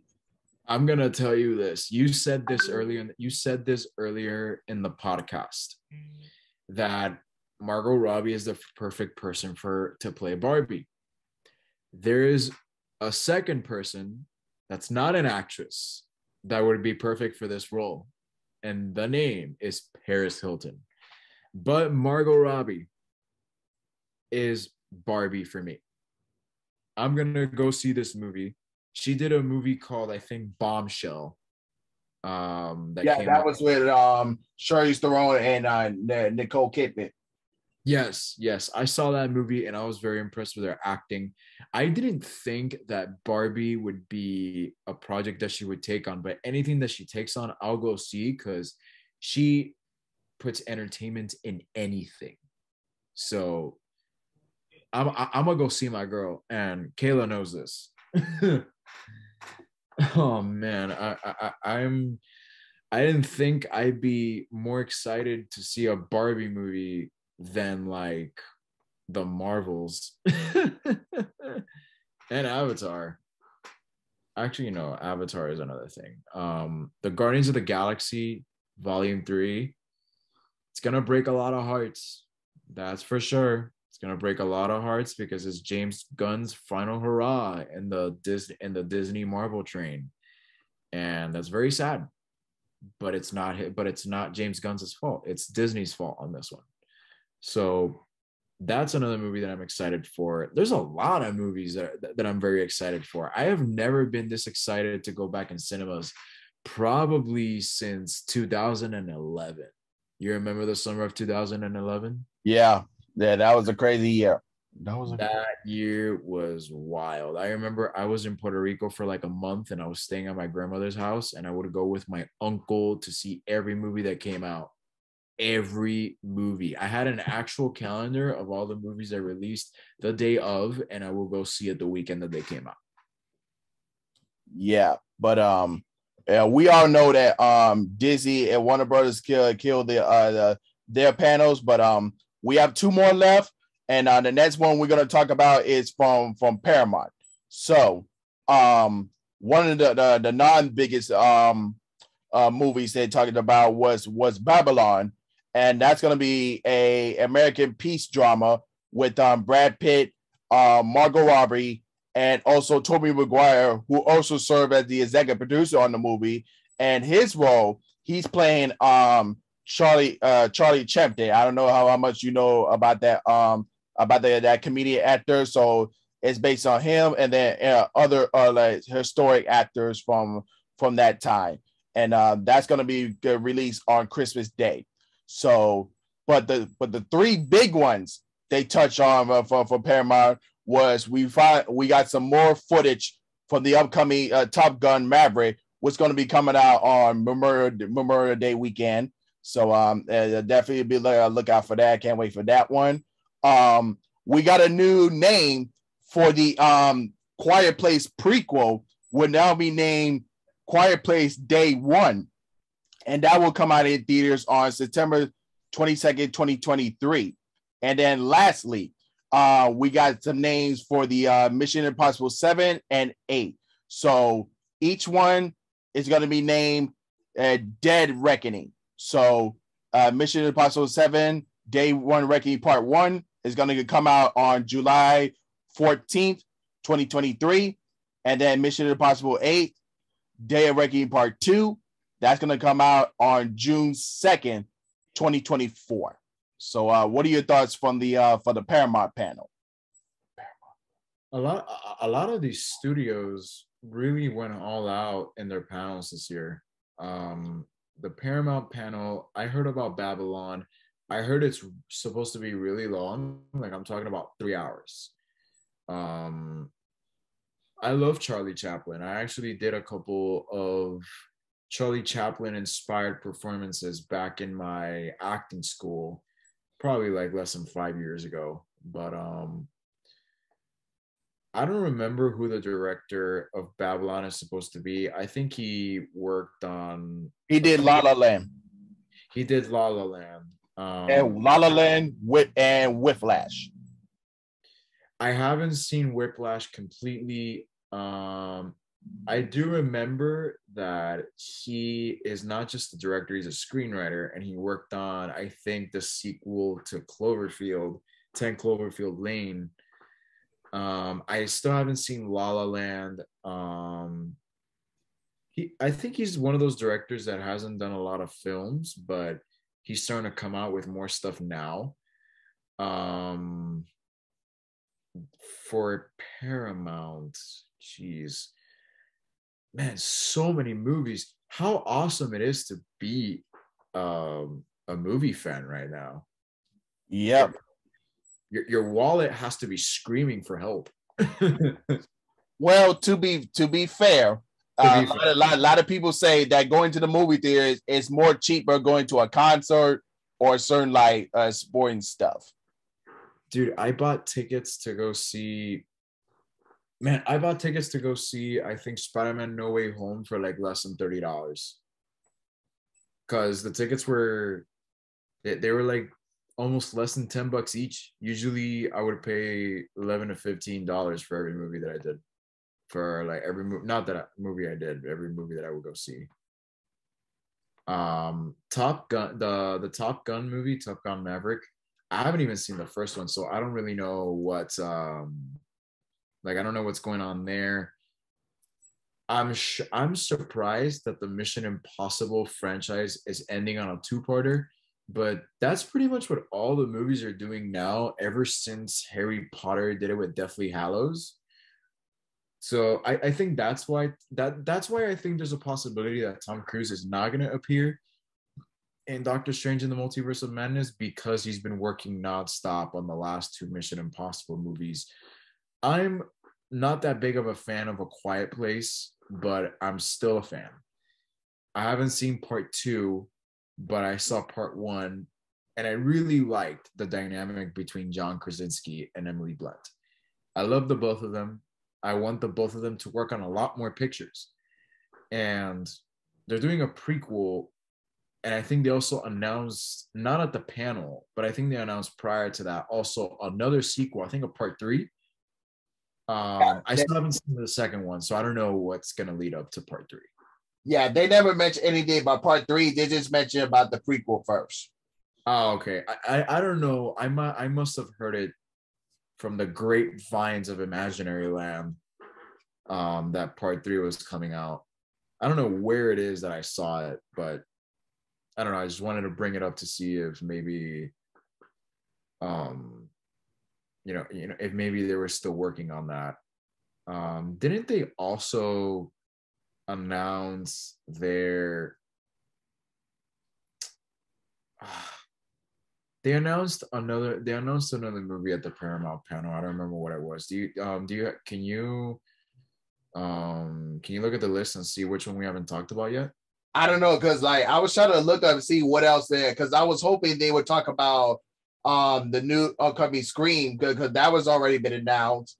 I was hoping they was going to get in detail to about Transformers, but I don't think that had touched the headlines in social media, because I don't know, they probably touch about it, but I don't think it got much headlines as far as like go on social media. Like the only ones that was touched about was Top Gun, the Mission Impossible movie, and the and Quiet Place. Those are the only ones that was talked about, that was mentioned online. I thought that there was like at least like 2 more, knowing how long each of the panels were. But it's just overall, all these panels, everything that happened at Cinemacon, I'm gonna say it has me really stoked for the future of pictures, because not a lot of movies. It wasn't until maybe less than 10 years ago that we started seeing like more than 20 movies a year. And now there's panels, there's conventions where all these properties are coming out with either sequels, prequels, remakes, all this stuff. And now it looks like every month you at least have a chance to go see one movie that is going to come out. And at least one out of like the 20 movies that they announced is going to be a huge box office success. Unless you're a Marvel fan and unless you're in the Marvel panel. That is a guaranteed $500 million at the box office already within the first 2 weeks. But it's all right. It's it is what it is, and I'm really excited for it, man. You and I should go see more movies together, bro. We saw Spider-Man No Way Home, and I think we went to see which one? The Batman. Oh yeah, we saw the Batman. That movie was wild. The second that it came out on HBO Max, I saw it again. Yeah, I definitely did too. And yeah. But and then lastly, the last panel they talked about was from Lionsgate. Nothing too much newsworthy, I think. But we'll get to the best one out of that panel. But I don't know if you ever saw the Hunger Game movie series, but there is going to be a prequel called the Battle of the Songbirds and Snakes. That's going to be arriving in theaters on November 17th to 2023. The Expendables 4 is supposed to be happening this year, but they haven't gone further as far as the release date on that it might change on that. But yeah, so the Expendables series was just mostly on all the famous like 90s action heroes coming up for one movie. Personally, the first 2 was great. The third one didn't really do that good because they was trying to go the PG-13 route and that didn't work out well. So with this fourth one, they are going back to rated R as it should be, but it's mostly going to be focused on the new action heroes more than the old school 90s action heroes for this one. And then lastly, everyone was waiting for Keanu Reeves to show up and talk about John Wick. So everybody knows that John Wick 4 is going to be coming out on March 24th, 2023. And then we're going to get a spinoff called Ballerina starring Anna Morris, who's going to be playing in this movie. I love her in the in No Time to Die. She was great. And I hope she gets more action movies like this as well. Let's see. She's also supposed to be playing Marilyn in the Marilyn biopic. So let's see how she does with that. Oh yeah. And there's supposed to be 2 separate ones. One is rated R and one is NC-17. Oh man. when people start asking the question, what's the difference between rated R and NC-17? You'll see NC-17 is a very rare, super rare rating for a movie. Because if they just want to make something rated R, they just make it rated R. But now they're saying it's NC-17. It's like, ooh, I wonder what's in there that makes it NC-17. Probably a lot of nudity and sexual content, because that's pretty much close to Maryland. So let's see with that. Yeah. Yeah, so many movies. Yeah. So what are your thoughts from Lionsgate? Lionsgate, since they're not Warner Brothers and Disney, I don't really have high expectations for a lot of outside production companies and movie distributors, because really all the good ones, all the good properties are where they're supposed to be. It's Warner Brothers, Disney, a little bit of Blumhouse here and there. But all these movies, I actually have them written down in a list on my notes on my phone, because I think this is the time now, and I'm going to say this to all filmmakers out there. This is now the opportunity that we've been waiting for, to finally go back into the movie theater and really keep what has brought entertainment and inspiration for all of us artsy fartsies, to really go out and show what we got. Because a lot of these movies that are coming out now isn't result because of the pandemic delaying a lot of things. It changed a lot of people's perspective on movies, so a lot of things are releasing and streaming.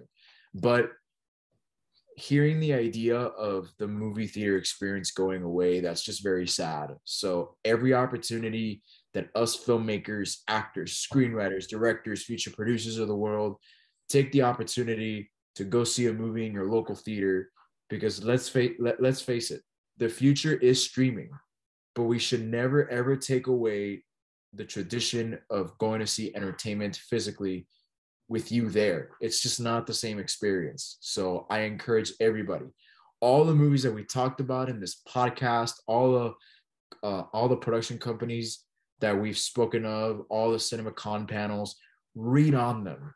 All these movies probably have a lot of interesting stories that back up the production. And the more attention we give it, the more content we get. So I'm a huge advocate for going to the movies. So please, to everybody listening to this podcast, just please go out and just see a movie. It really helps a lot. It really, really does. Staying at home is not the same thing. It's not. And I can testify to that. My girlfriend can testify to that. Trico, even you can testify for that. That's why you have this podcast. Yes, of course. Because I know some people out there have their own most anticipated movies that they want to see in theaters, and that's a good thing, because not everyone can see like every single movie that come out each week. No, not everyone has that type of money to do that. But if you have that, so those certain type of movies that you definitely want to see, that you want to put on your list for that particular year, put on your list, and then just wait for tickets to come out, so you could definitely can see that movie, whether it's bad or good or not. So right, and you don't have to go and see all these movies. Just by going to see one out of like the 30 movies that we spoke about, it's awesome. The experience is like no other. Literally a couple days ago, I went to go see The Northman, and it was like an experience that I never thought I would see in the movie theaters again. Like it really, really was. And I'm very excited for what's next for the movies, for sure. Oh yeah, and there's gonna be a lot of box office expectations for these upcoming movies, especially for Doctor Strange, Thor, Avatar, what else? Black Adam, Jurassic World. Like there's gonna be a lot of box office expectations when they come out there. There's certain and the release date, and like how many people are gonna be going to want to go to watch that movie. Like, I understand that certain people are still concerned, like, even though we're still in the pandemic era, but we are still trying to get back in the world. And I know that some people may not still be safe out there, and you just want to wait out until the movie come out on streaming. That's fine. I'm not going to judge anyone for that. But if there's a certain movie that you definitely want to definitely want to see in theaters, or want to take the time and want to see it in theaters, because you might have maybe see it online, or you might then see a promoter on your local TV. Like, yeah, just go take the time and just support, because we're trying to get back as normal as possible as we can. So a lot of people going back to the movies, like we even touch about on the Batman, and look at how much money it made, and Spider-Man No Way Home. Look how much money it made, because people are going back into the movies, not just because it's our superhero flick, because some of us are nerds are watching that, but they're like wanting to get that experience, because like going to the movie theater is like going to a concert, but like with at least with the tickets not being a $1 jillion or something. So yeah, that's all we try to mention. We're not trying to bribe any people to go back to the movie theaters, but we just want to like, if there's a certain movie that you want to save that's coming out this year and you want to save to watch it in theater, so save it on your list and then wait for the movie to come out in theaters, and when tickets so you can buy your ticket. Right. I would never ever pressure someone to do what they're not supposed to, unless I tell them go to the movies and I'm gonna tie you up and you're going on willingly. So yeah. But yeah. Oh yeah, so we are definitely excited for it. But that wraps up everything that we touch on today, and everything that was announced and mentioned during the Cinemacon. But before we wrap up today, I'm gonna give the floor to you, Alex. If you want to talk about the project that we're working on now, this is your open forum. This is your time to talk about it if you want to. Oh man. So for everyone that doesn't know or hasn't been updated yet, me and Trico are working on an upcoming vampire short film called Dracul. It is inspired by the Bram Stoker novel, but it's not directly an adaptation of it. We have our own spin to it, and it's actually not exactly focused on the Dracula character. It's more focused on his child named Nathaniel, who I will be playing. Trico is my assistant producer. He's also going to be helping with the BTS photography. I'm really excited about this project. Obviously, nobody expected that the pandemic was going to hit the way that it did. And in result, it hasn't really allowed for our project to take off. But now that this year, we're all in kind of a better situation and in a better state of mind, not only financially, but emotionally, spiritually, all that kind of stuff. The project it's a really big passion project of mine, because I've always been a huge fan of Universal Monsters. So to have this opportunity to work on a project that I never thought I would work on until I came up with the idea, it's very exciting. And the last time we updated everyone on this was probably last year when we were on the podcast with the director and co-writer Kayla Griffin, and with our director of photography Gabriel Gillen. We had a bunch of updates, and obviously we had to kind of take a break. I'm actually saying this in this podcast. We did take a break for personal reasons that just didn't really allow for us to give our full undivided attention to the story. But now that we can and we have that ability, we're now going more hardcore than ever on making sure that we bring this story to life. So I'm very proud of the work that we have right now. I'm very proud of the patience that my cast and crew, shout out to everybody that has been patient with us along the way. This project has been in development for about 3 years now. And obviously, we've been trying to hype it up for it to come out as soon as possible. But obviously, this is our first project that we're working on, on our own without the backing of an actual studio. We're trying to make our dreams come into a reality, and we think that this project would do so. One thing that I will say is that it is intended to be a limited series, but we are making it a short film as a pitch. So this is a great opportunity for us to really expand more on the story and more or less focus on the main areas of the story that we really want to show before we go on ahead and expand on all the characters that we have. I'm very excited with what we have. The script is still the script is still in development, but it's actually in very good progress at the moment. It's a lot of things that we decided to add and take out, but I'm very excited with what we have, and I'm very excited to have Trico by my side as my assistant producer. I can't really trust anybody else with this job, so thank you for having me on this podcast and giving me a little bit of the floor for me to talk about it, because to be honest, I don't really get that much opportunity to talk about it anymore because everything else has just gotten in the way. And for us to really talk about the stuff that we are working on ourselves, it's really therapeutic for me. So again, thank you for giving me the floor. And just to sum up the update of our upcoming project, the script is in very good hands with me and my co-writer Kayla. And the script could be done, as it could be completed with the first draft very, very, very soon. So the sooner the better. And we're very excited. We know how this story is going to go down. So it's a matter of doing the right things for the script and the amount of time that we have. So I guess that's all I got for now.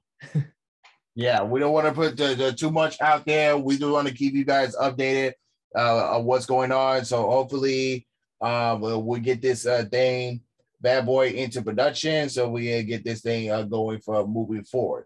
But we'll keep you guys updated on that. But let me know, you guys, in the comment section, if you were listening on YouTube, let me know your thoughts on everything that we discussed today. What are you looking most forward to that was announced for Cinemacon? Let me know in the comment section.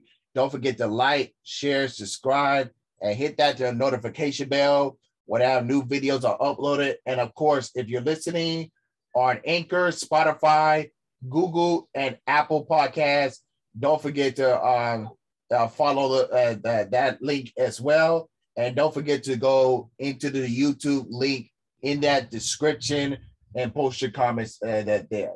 But other than that, Alice, thank you for taking your time to be on this episode. I know this was a really crazy topic episode with everything that was discussed, and I feel like I picked the right that's a special guest to talk about with me today. Oh, for sure, man. It's an honor to be in this podcast. To be honest, man, anything with you is going to be fun. So I love being here. I love being on this podcast, and dude, I'm here for all the segments that you want me for. Yeah, thank you so much, man. You're always welcome back to the show anytime. But other than that, he is Alice, and I'm Trico. You already know, 2 fingers, deuces, we're out. Deuces.